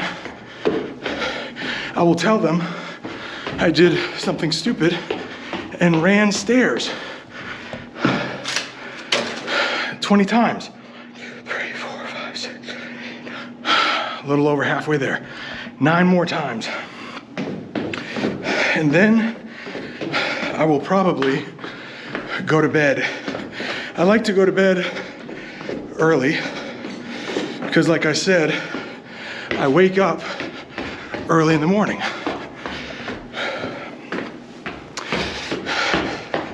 Okay. The next thing I want to teach you is out of breath, which is what I am now. I need to take a break when I'm going down the stairs. But that was too short. Now I need to go back up. You can get a stitch in your side. And so if you run at all, maybe after the first kilometer, if you are really out of shape, like I am, you will have a stitch in your side. And that's when it hurts to breathe in and out, which I kind of feel right now. But I cannot stop.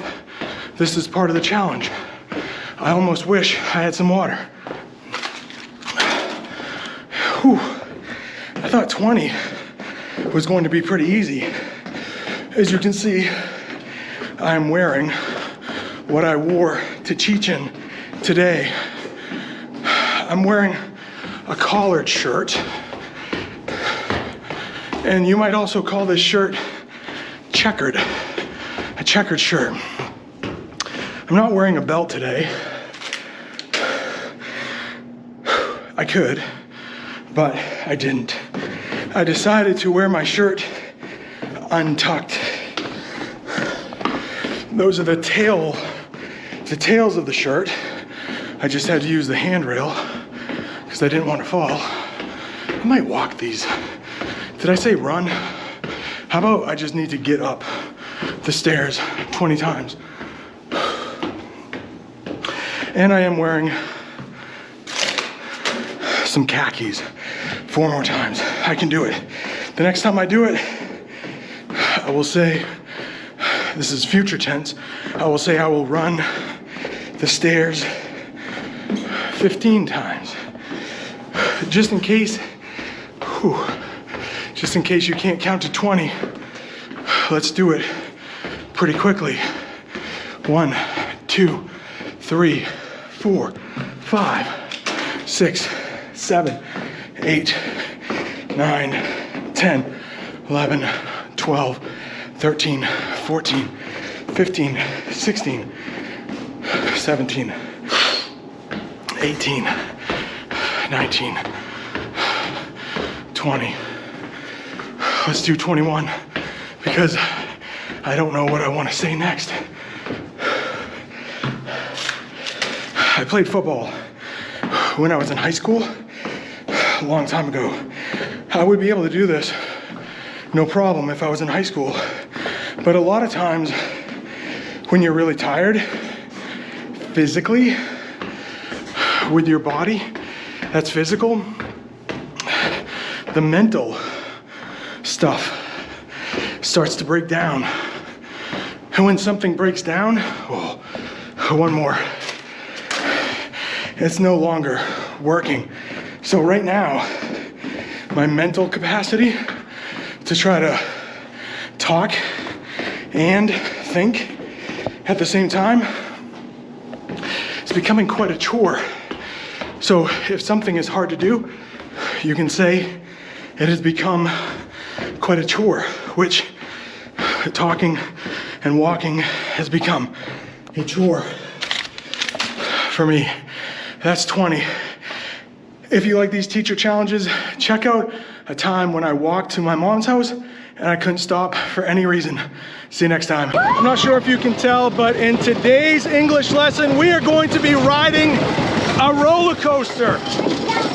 And in today's English lesson, I want to talk about the different ways you can say you're scared in English. You could say, I'm nervous. I'm pretty nervous as we go up this hill. You could say that I am anxious. I'm having a little anxiety as I go down this hill. Here we go!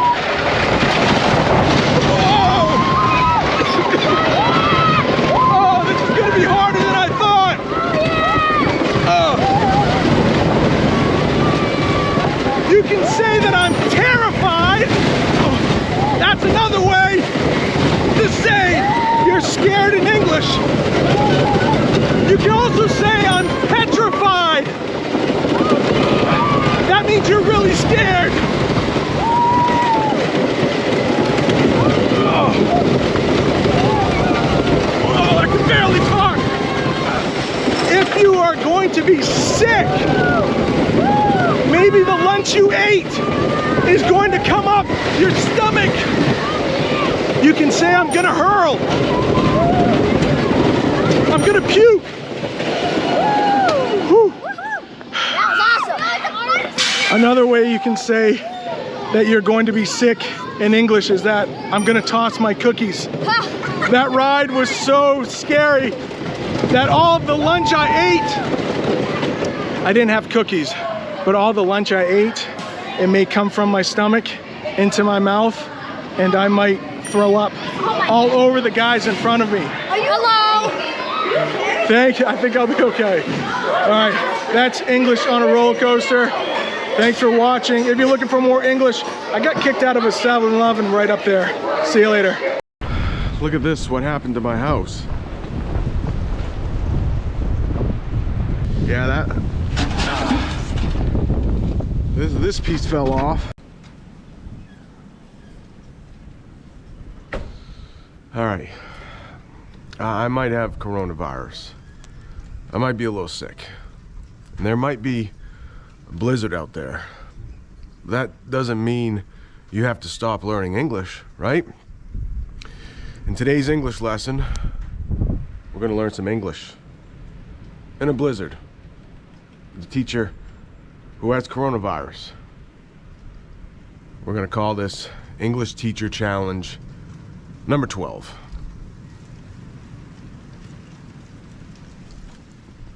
I just need to get dressed first. Although, the title of a video that sounds something like English teacher with coronavirus teaches in a blizzard in a bathrobe, it does have a nice ring to it. And when we say something has a nice ring to it, we mean it sounds good, but that's just stupid, right? Walking around in a blizzard in a bathrobe. No, I draw the line there. Like, that's too far. That's a line I will not cross. But I will teach out there. A little sick. Lots of blowing snow. It'll be fine, just like I said. Let me get dressed. All right, maybe I'll just do a little bit of the English lesson in my bathrobe, because it's not an English teacher challenge unless it's hard, right? So in today's English lesson, I want to talk about two words, raw and white. And you may not know there are multiple meanings for both of these words, and both of those words can describe a day like today. Yeah, so this is teaching English in a blizzard, and look at this, what happened to my house.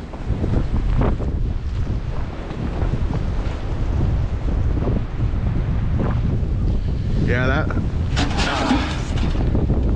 this piece fell off.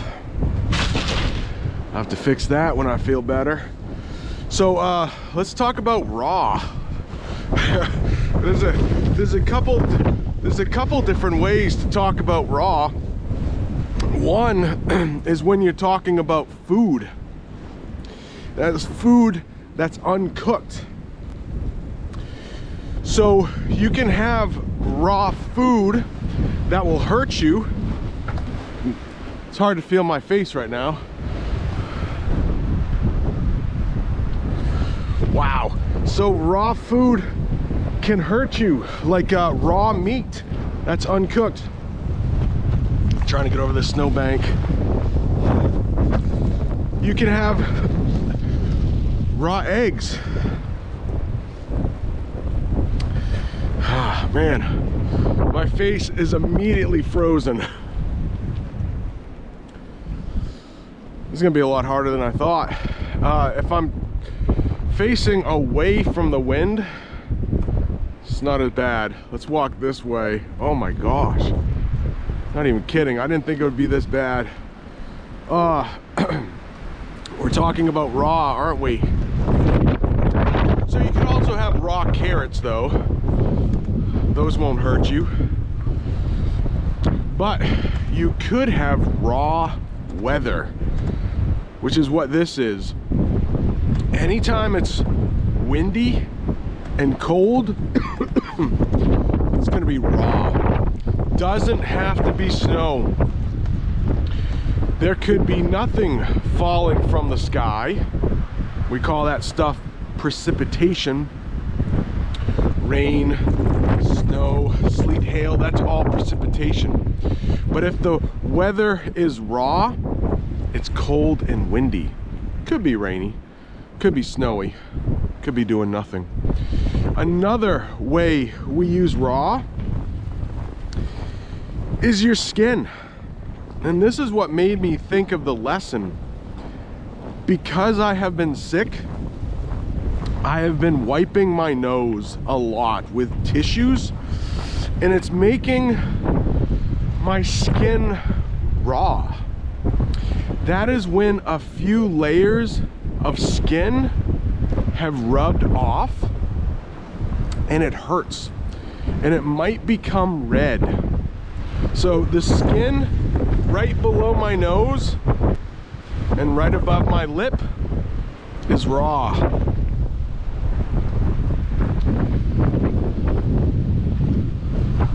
I'm gonna talk about white here in a minute, but there's one more way that we use raw, and that is when someone is new at something. We might call them raw. So maybe when you first started learning English, you were raw. You didn't know a lot about it. Let's say there's a firefighter. That job can be pretty hard. It can be pretty complicated. Someone on the job for only a few days can be called raw. And they might get somebody hurt if they don't know what they're doing. I'm sure I was a raw teacher my first couple years of teaching. I'm sure I wouldn't have been able to teach English in a blizzard like this, but I'm not raw. I'm seasoned. That's the opposite of raw. We could call someone who has been teaching for a long time a seasoned teacher, or we could call them a seasoned firefighter. All right, let's talk about, let's talk my face. No, before my face falls off from freezing, let's talk about two ways we might use white. And it's on a day like today when you can't even see down the street because of all the blowing snow. We would call these whiteout conditions. Very dangerous for driving, which is why I don't really mind standing in the middle of this street. I don't think there will be any cars out here on the road today. You can hardly see my house up the street. All right, let's go back into the wind. I'm not using a microphone today. I'm just using the one on my GoPro. I hope you will be able to hear me. It's just way too wet out here for that microphone. All right, one other way you might hear white used, and that is white knuckle. I'm not gonna take my gloves off. It's too cold for that, but my knuckles are that part right there. I wish I had 2 hands. I wish I had 3 hands. I have one that holds the camera, and I wish I had another one to point to my knuckles, but that's my knuckle. On a day like today, if you had to drive out here in this weather, we would call it white knuckle driving, because your hands would be gripping the steering wheel so tightly that your knuckles might get white. Oh.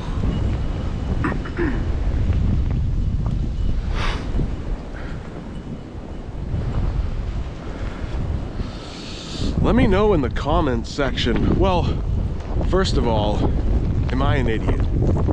Is this just dumb? You may be thinking, Brent, you're sick. You have coronavirus. You're only gonna get sicker. I don't think I can get more sick from being out in the cold, can I? I've been out here for, looks like about 6-7 minutes. I promise I'll go inside, have some chicken soup right after this. I'll warm my face somehow. Yeah, it's not as bad. That was crazy though, when I first walked out and the wind was blowing right into my face. That was bad. All right, so yeah, let me know in the comments section though, for real.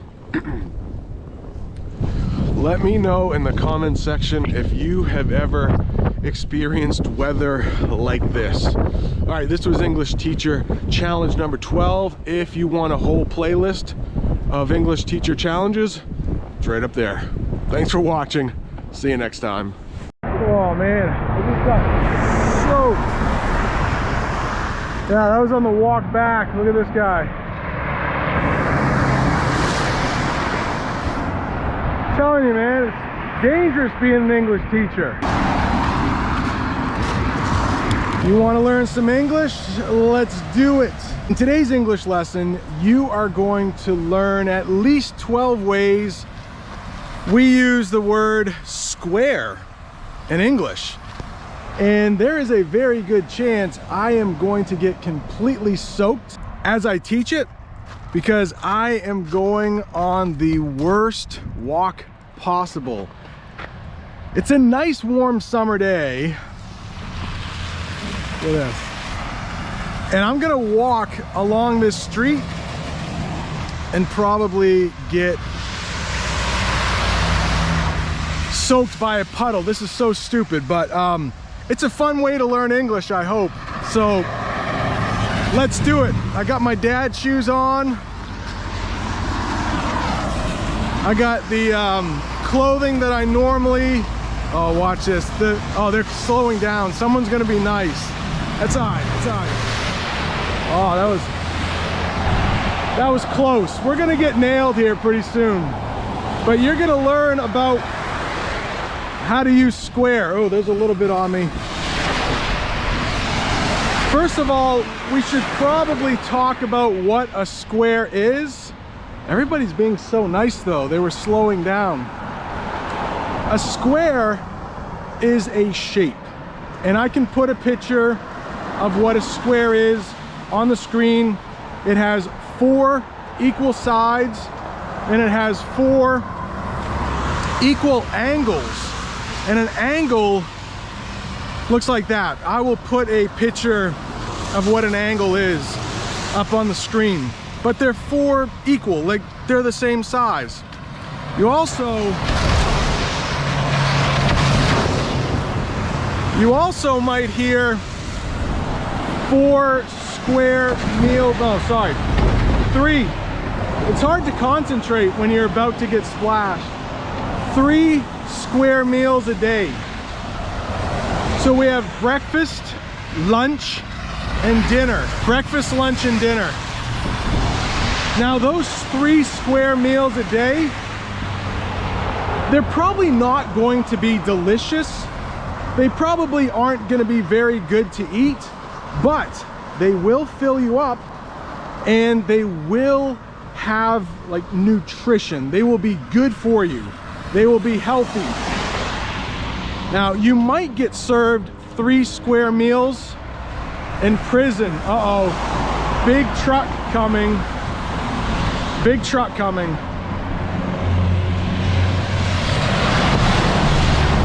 Oh yeah, that got me. That got me. So 3 square meals a day. Doesn't taste very good.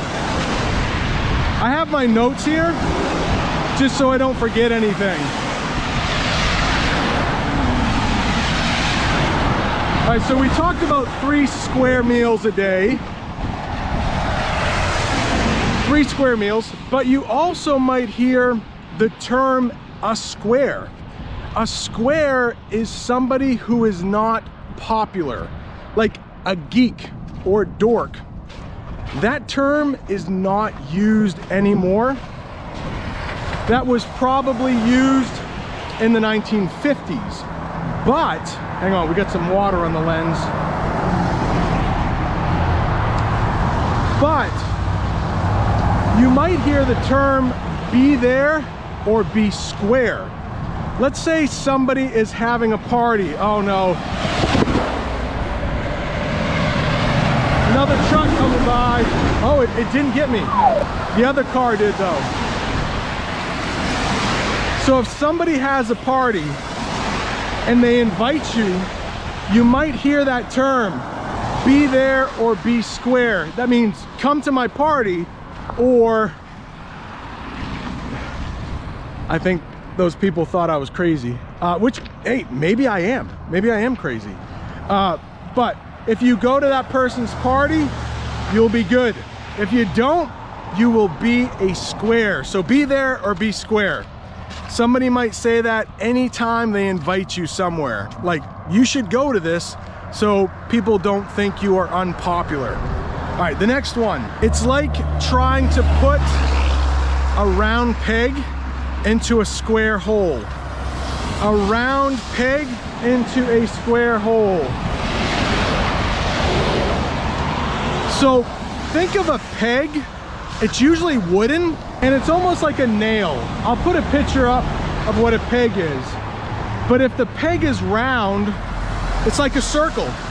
And if you try to stick it into a square hole, it doesn't really work, does it? This is a bad idea. It's hard to teach. This is what makes it a challenge. So anytime you don't quite feel comfortable, you can say it's like putting a round peg into a square hole. I mean, right now, I do feel pretty uncomfortable, but I'm a teacher. You may know that. But if I tried to do work like construction, where I had to dig holes, it wouldn't work. I wouldn't feel comfortable. I wouldn't be good at it. It would be like trying to fit. It would be like trying to fit a round peg into a square hole. The next one. I got to switch my cards here. The fourth one, it looks like.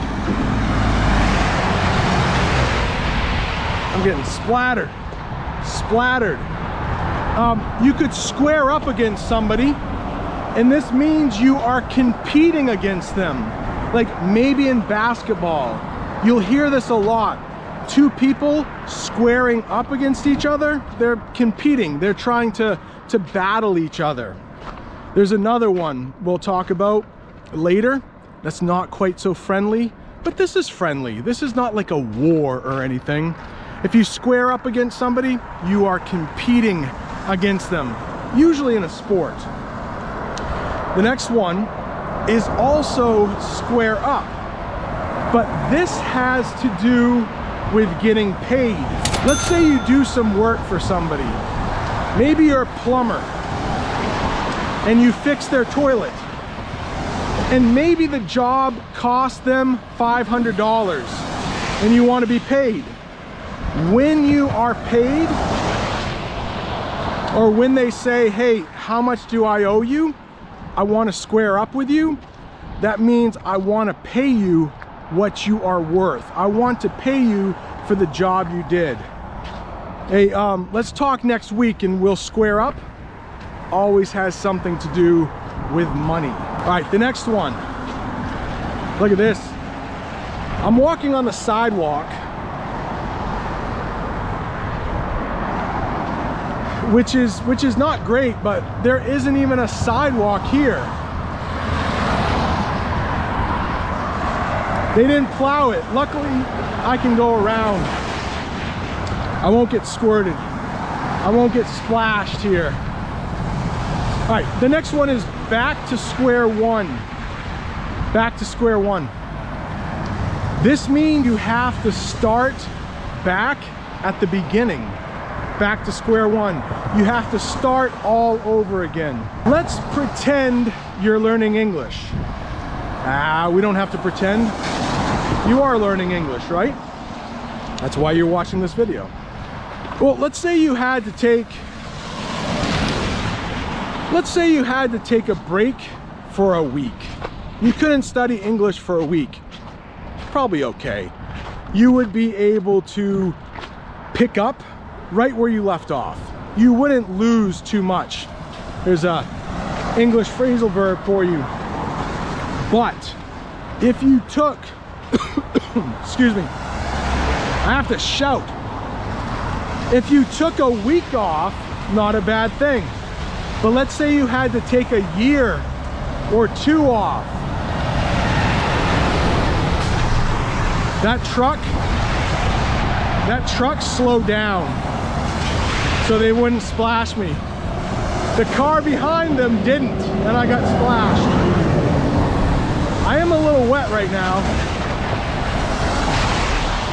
Look at my pants here.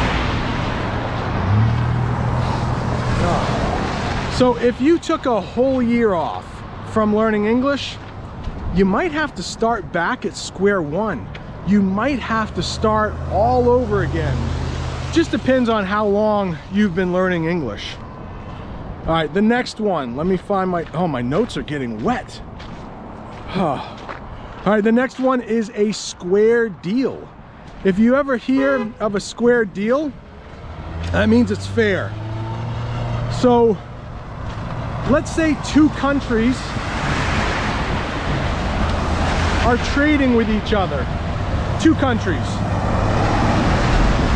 And maybe one country has a lot of oil.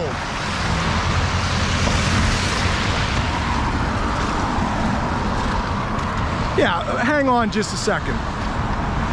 There's a lot of people who watch this channel that say they love winter. They love winter more. Oh my gosh. It's gonna be bad down here. They love winter more than summer. Well, I think that most of those people don't live in a place that has winter, that has snow, because when the snow melts, it is a mess.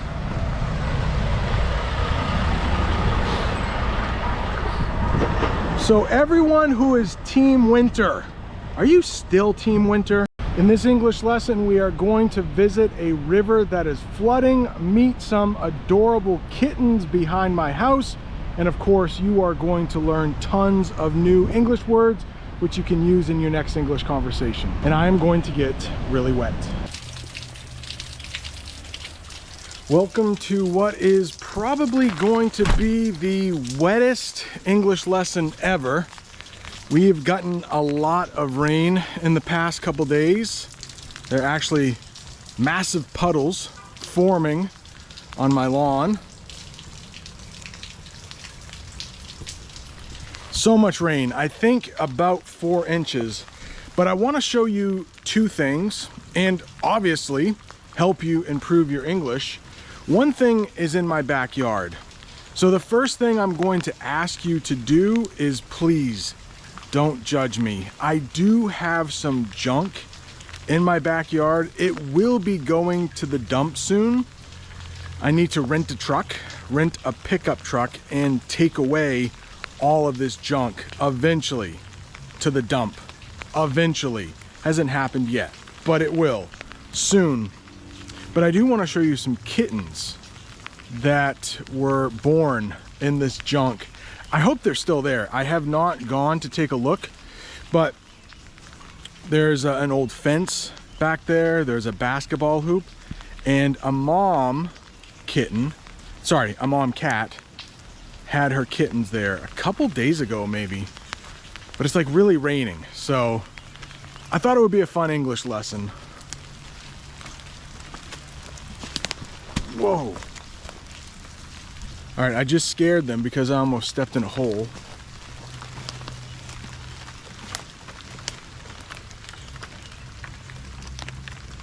But can you see those kittens? I don't think they like the water either, but they kind of have a den. I think that's what we would call where a cat makes its home, a den. They made a den under my shed. And we've left them some water. The mom, they are super cute though. I don't want to get too close, but I think there are 4 of them under there. We left them a little bowl of water, which they probably don't need now because there are literally puddles on the grass. But the mom is not here right now. She may be off hunting. I mean, they are adorable. But I don't want to scare them. I want to show you, but I don't want to scare them. So what we need to do is eventually, I use that word again, that means it hasn't happened yet, but it will happen in the future. We are eventually going to take them to what we call the Humane Society. And that is a place in town where you can take stray animals. It's a term we might use, animals that don't have a home. But maybe I will put that at the end of this video. We're not going to do it today. It is just simply too wet. Let me show you that hole I almost fell into. See if I can get out of there. I don't have the dad shoes on today. Yeah, so a couple years ago, I think it was, this fence fell down during a storm, and that's part of it there. And there is a huge hole that I stuck my foot in. All right, so we're going to leave these cats. I'm sure they'll be fine. They actually are pretty dry under there. And then we are going to go to a place just a couple towns over where the water is so bad that the river is almost flooding. All right, I'll see you over there in just a second. Okay, before we go there though, I would like to show you this trap. We were using it to try to catch the mother, but it's called a have-a-heart trap. So this trap will not hurt the animal. We put in some turkey. We put in some slices of turkey to try to get the mom to go in here. We can grab the kittens, but the mom won't let us get near her. So we wanted to trap her and then take the kittens and the mom to the Humane Society. Ooh, they're getting a little braver.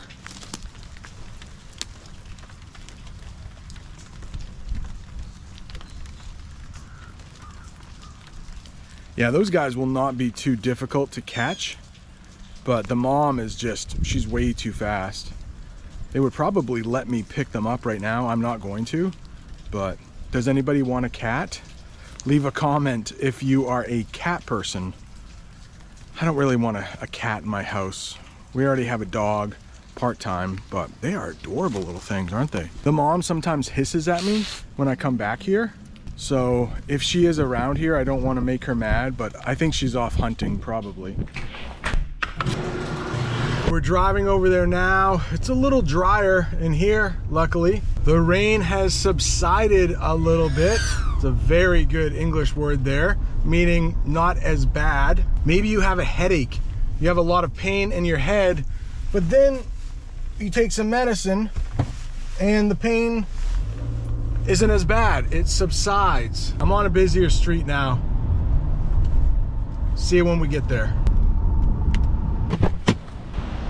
It's just sprinkling a little bit. Do you know that word? Sprinkling means raining just a little bit. before we get to the place I want to show you another place. Under this bridge here. I've done an English lesson from here before, but I'm thinking about spending the night under this bridge and teaching English. It's been a little while since I've done an overnight English lesson, and I think this would be the perfect place. But I want you to tell me first, is this a good idea? Would you watch an English lesson from under a bridge?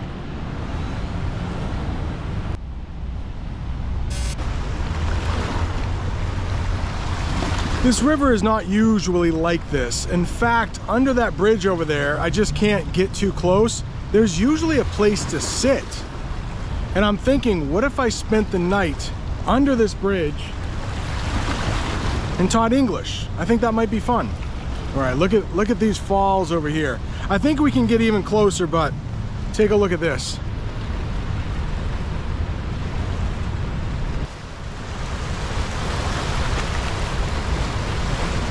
There are people up on that train trestle, that kind of bridge thing up there. We will get closer.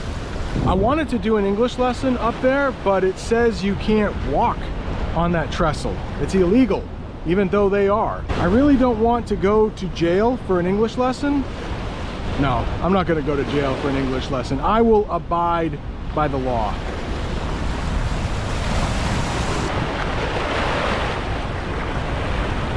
Let me get back in my car so we can head over to the other side of the river. We'll be able to get a little closer to all of that raging water.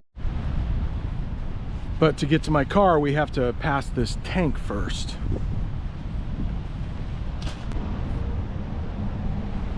The rain is starting to pick up a little bit. That's what you can say when it starts to rain a little harder, starting to pick up a little bit. Power of this water is kind of crazy, but we'll see how close we can get.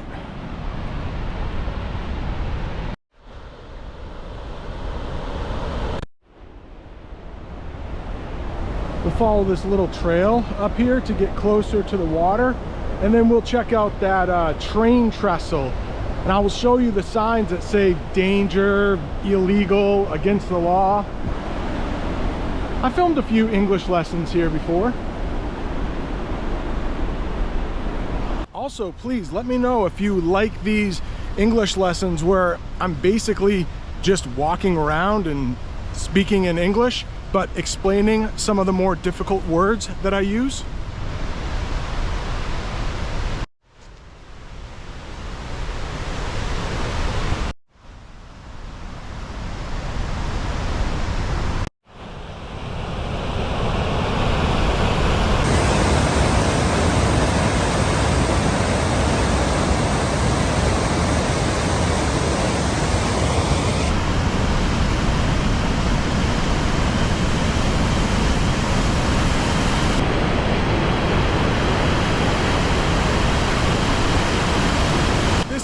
Crazy. I would hate to think of what would happen if you actually fell into the river right now. I don't think your chances of survival would be that great. In fact, it's like certain death. There's a person on there right now, but I promise there are signs that say danger, private property. Even a sign talking about the police. I mean, I would love to walk on that thing. This man is walking on it right now, but it's just is not something I want to get arrested for or drowned. But I think it would be a pretty cool walk.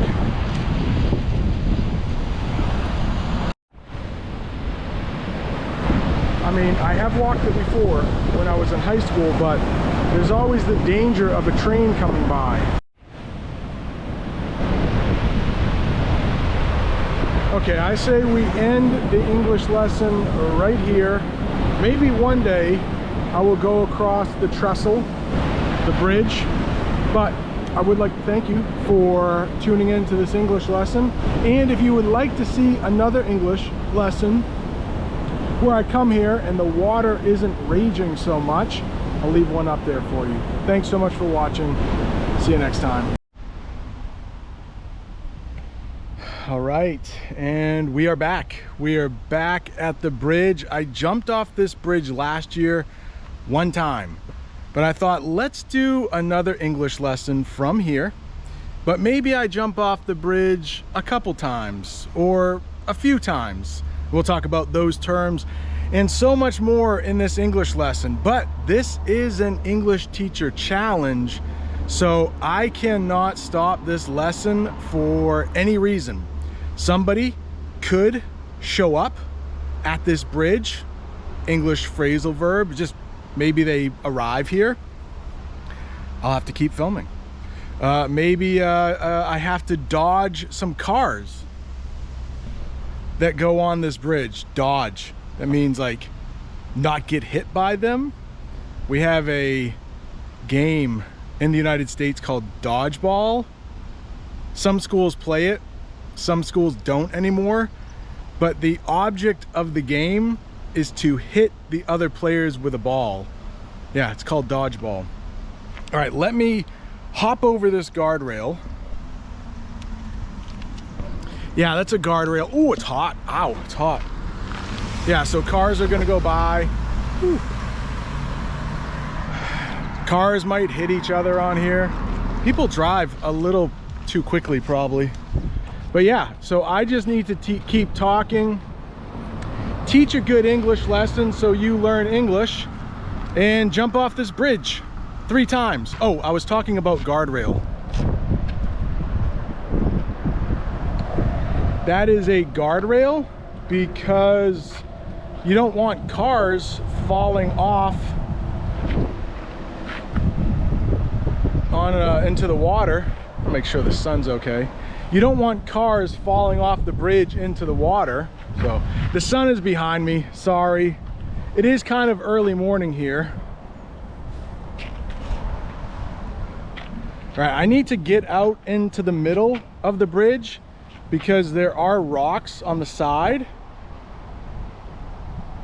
So I don't want to hit any rocks on the way down. Let me get in the middle here.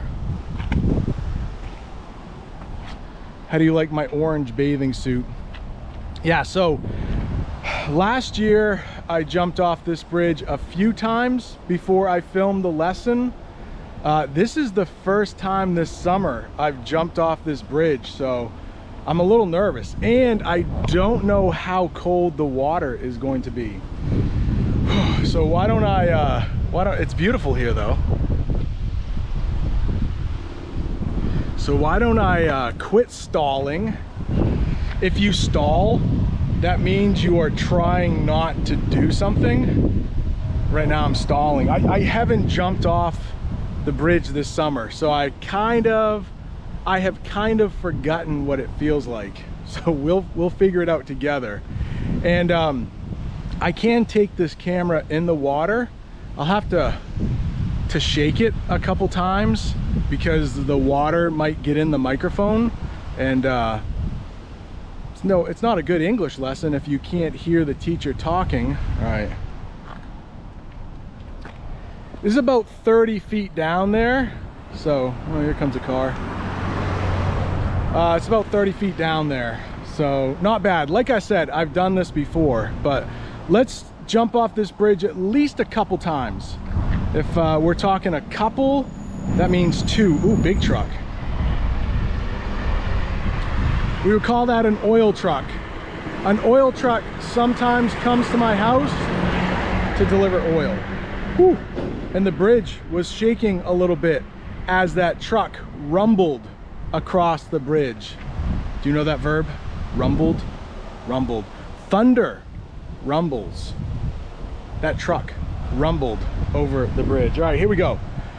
Enough stalling, because we're gonna do this at least 3 times. How about that? And hopefully you're going to learn some great English. A native English speaker, hopefully speaking in a way you can understand to build up that English comprehension. Oh, I don't want to do this. I'm a little nervous now.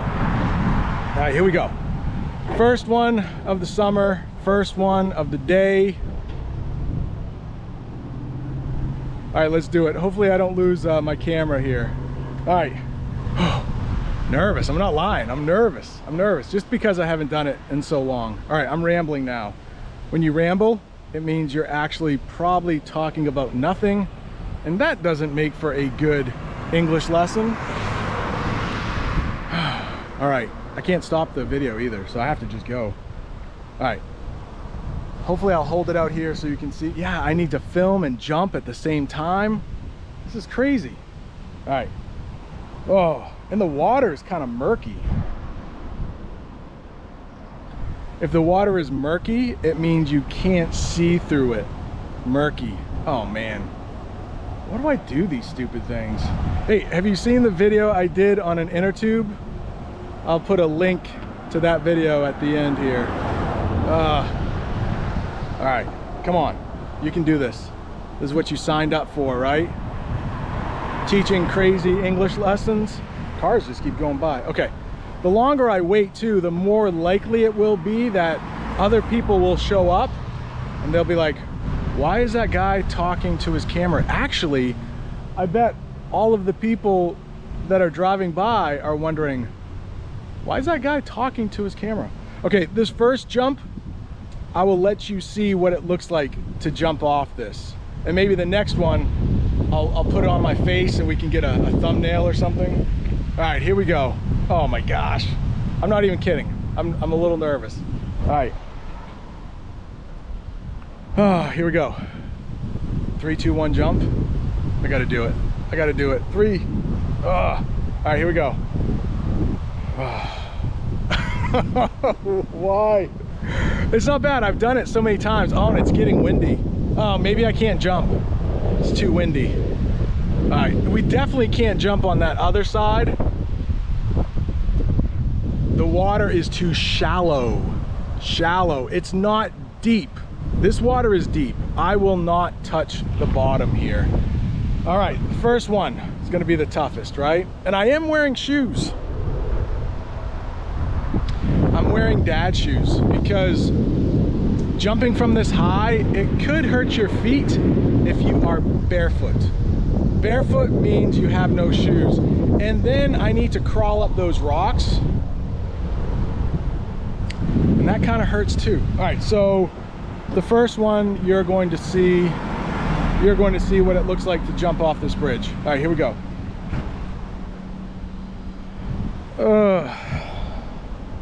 Just got to do it like a band-aid.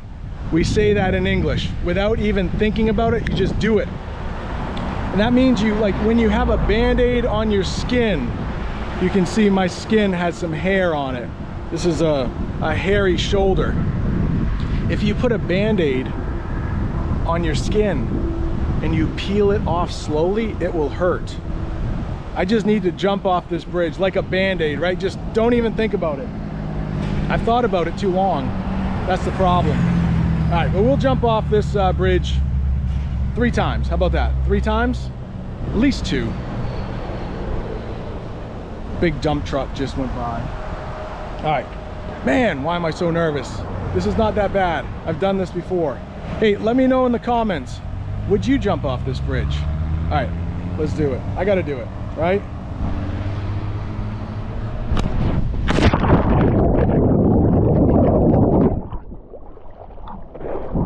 All right, we did it. Well, we jumped off. Now we need to swim across to the other side here.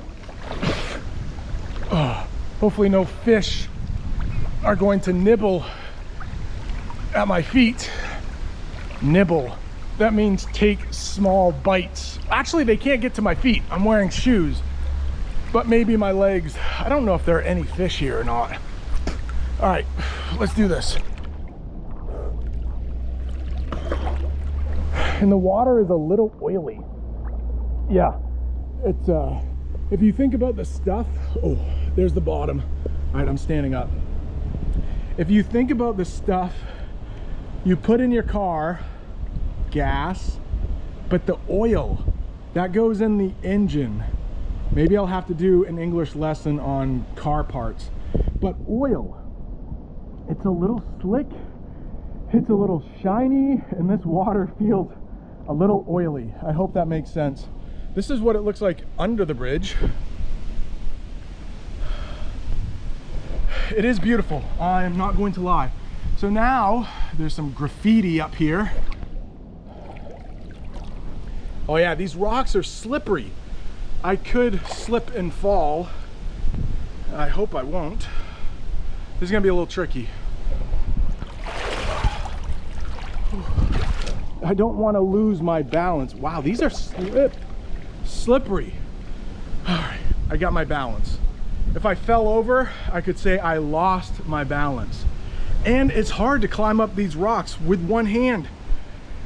Just like that episode I filmed, the English lesson on a tube, it's hard to do everything one-handed. All right, let's climb up these rocks one-handed. Dad shoes doing the trick.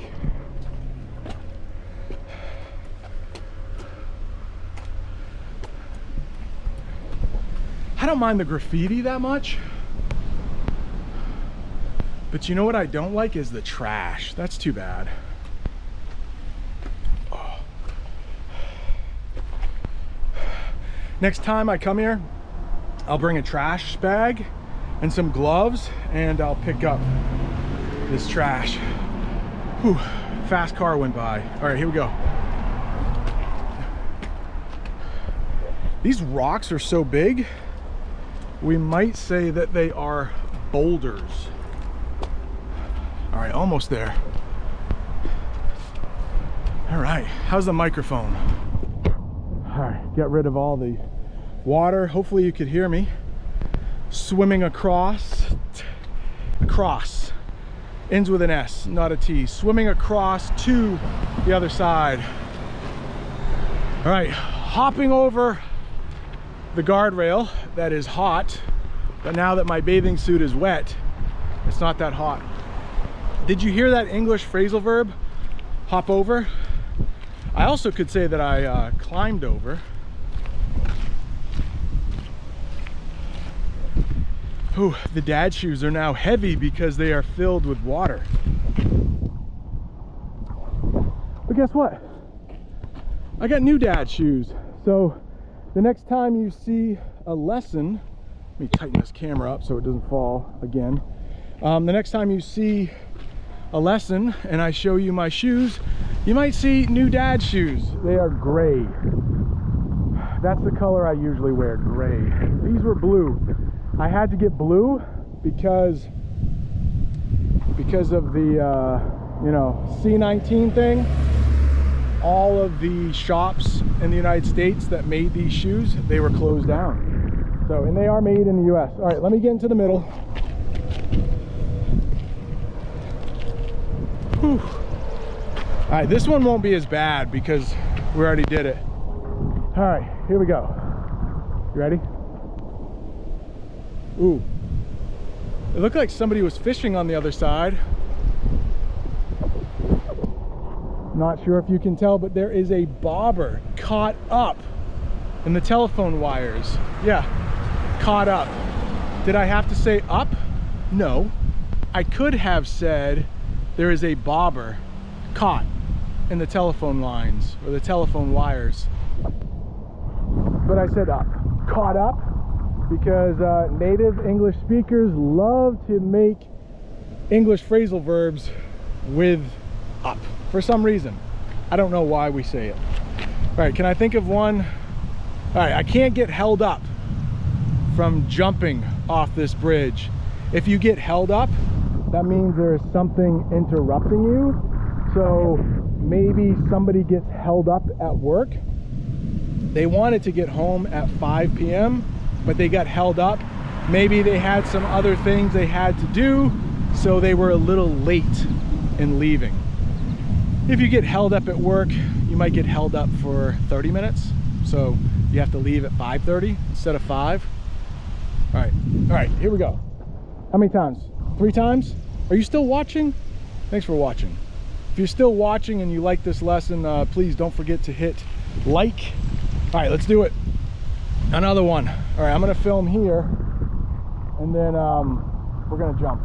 All right, I need to make sure I hit the landing though, because okay, I need to concentrate on not hurting myself on the way down, but I also want to do something funny for the camera. Probably can't do that. Too much thinking. All right, here we go.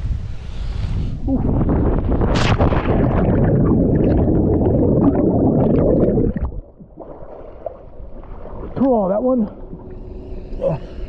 wasn't as smooth. Let's make it to the side here.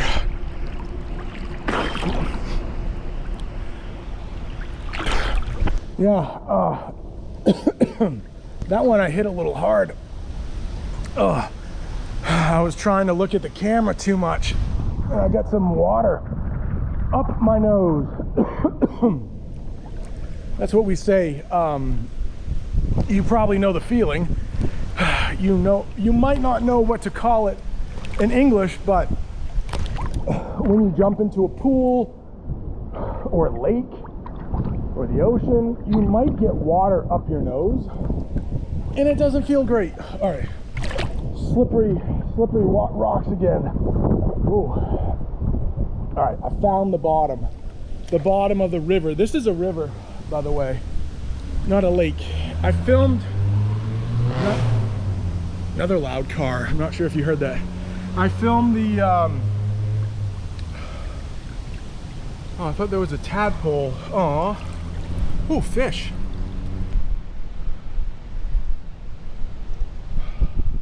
All right, did you see that fish in there? I hope he's all right. But that tadpole was definitely no longer with us.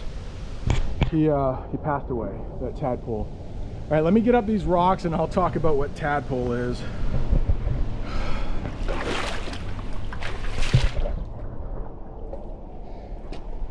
All right, tadpole. I'll put a picture up of what a tadpole is, but there was one floating in the water and he didn't look so good. But a tadpole is like a baby frog. No, it's before it becomes a baby. I'm not a science teacher, but hopefully that picture, you'll see that, you'll know what it is in your own language. You're like, oh, okay, I know what that is.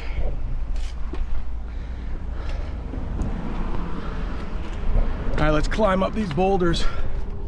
Whew, without falling. All right, so we've jumped off that bridge a couple times. When a native, heard somebody talking over there. When a native English speaker says couple, that means two.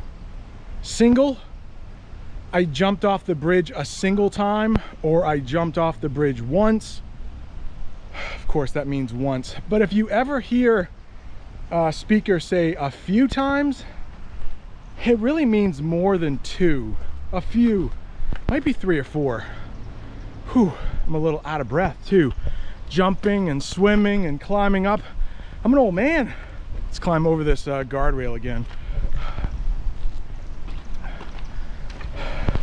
All right, I'm having fun teaching English here. I hope you're still with the video. It looks like it's going to be a long one, but I hope you're learning a lot more English and you're understanding more of your English listening comprehension. I hope this is helping. And I'm speaking a little bit more slowly, a little bit. Whew. Car is flying. That means they're going very fast. That car is flying. Ooh. Loud car there too. I also want to mention it's a scorcher today. It's another way to say it's really hot. A scorcher. All right, one more time, shall we? Shall we do it? All right.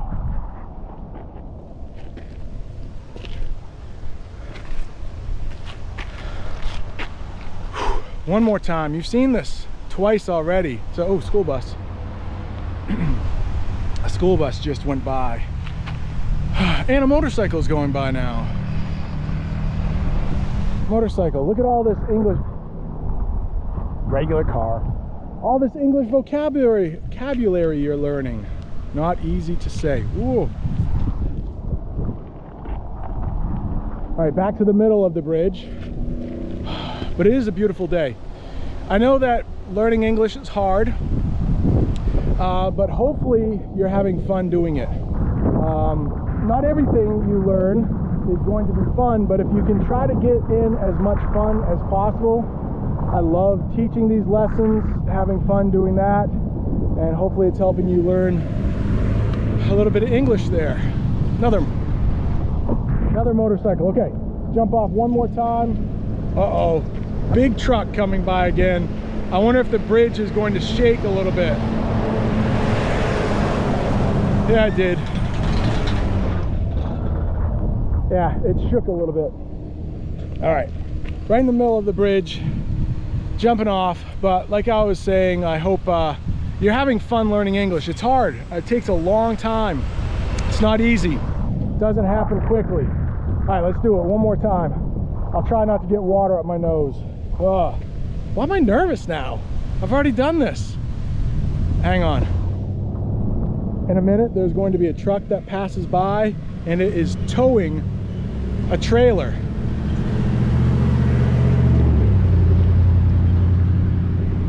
If you saw the lesson I did on an inner tube, I talked about the boat towing me on the inner tube. So that trailer just towed, no, sorry, the truck towed the trailer.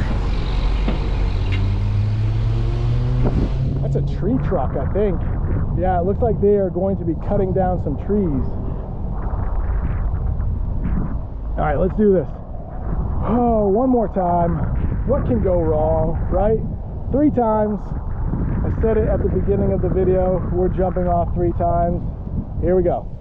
3 times. Just waiting for the cars to pass for some reason. I don't know why. All right, they're not waiting on me. I shouldn't wait on them. Oh, another English phrasal verb.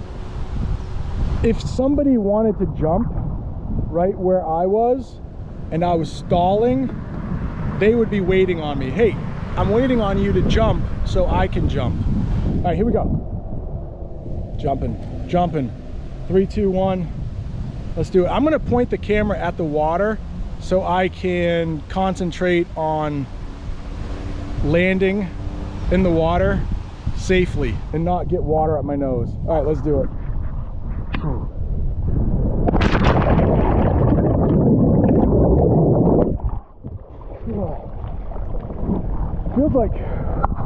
Feels like each time I go further down. I still haven't touched the bottom yet though.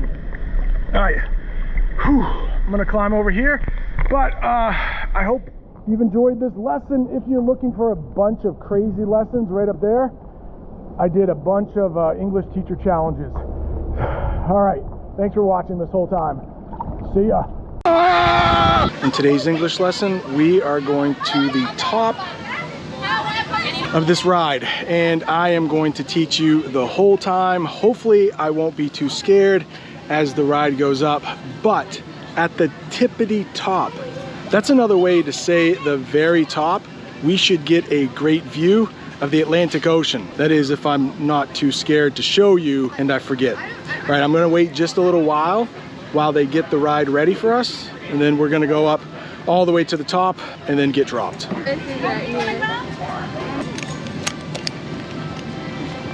I'm not sure if you saw the English lesson from a roller coaster, but hopefully you'll be able to hear me a little bit better on this one. There'll be a link to that video at the end of this one. A phrasal verb we might use right now is that I am all buckled in for safety. Buckled in. You can use that if you're going in a car. You're going to buckle in your car for safety, usually with a seat belt. Here I do. Here we go. We're going up. And there was a nice clang. Here I do have a seat belt. But I also have a harness. This pink thing we'd call a harness. All right, so here now we're going down for some reason. That's new. I've been riding this. Oh, okay, here we go. We're going up. All right, but I've never done an English lesson on here. So like I said, we're gonna go up to the tippity top. And if you are scared of heights, this might not be the ride for you. I thought we were gonna fall that time, but we're gonna fall any minute. Here we go.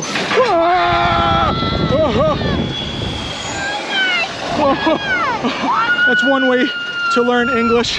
I hope your English is better because of this lesson. I know my heart is not as good as it was before this English lesson. If you like these kind of English lessons where I do crazy things, check out that one where I rode a roller coaster.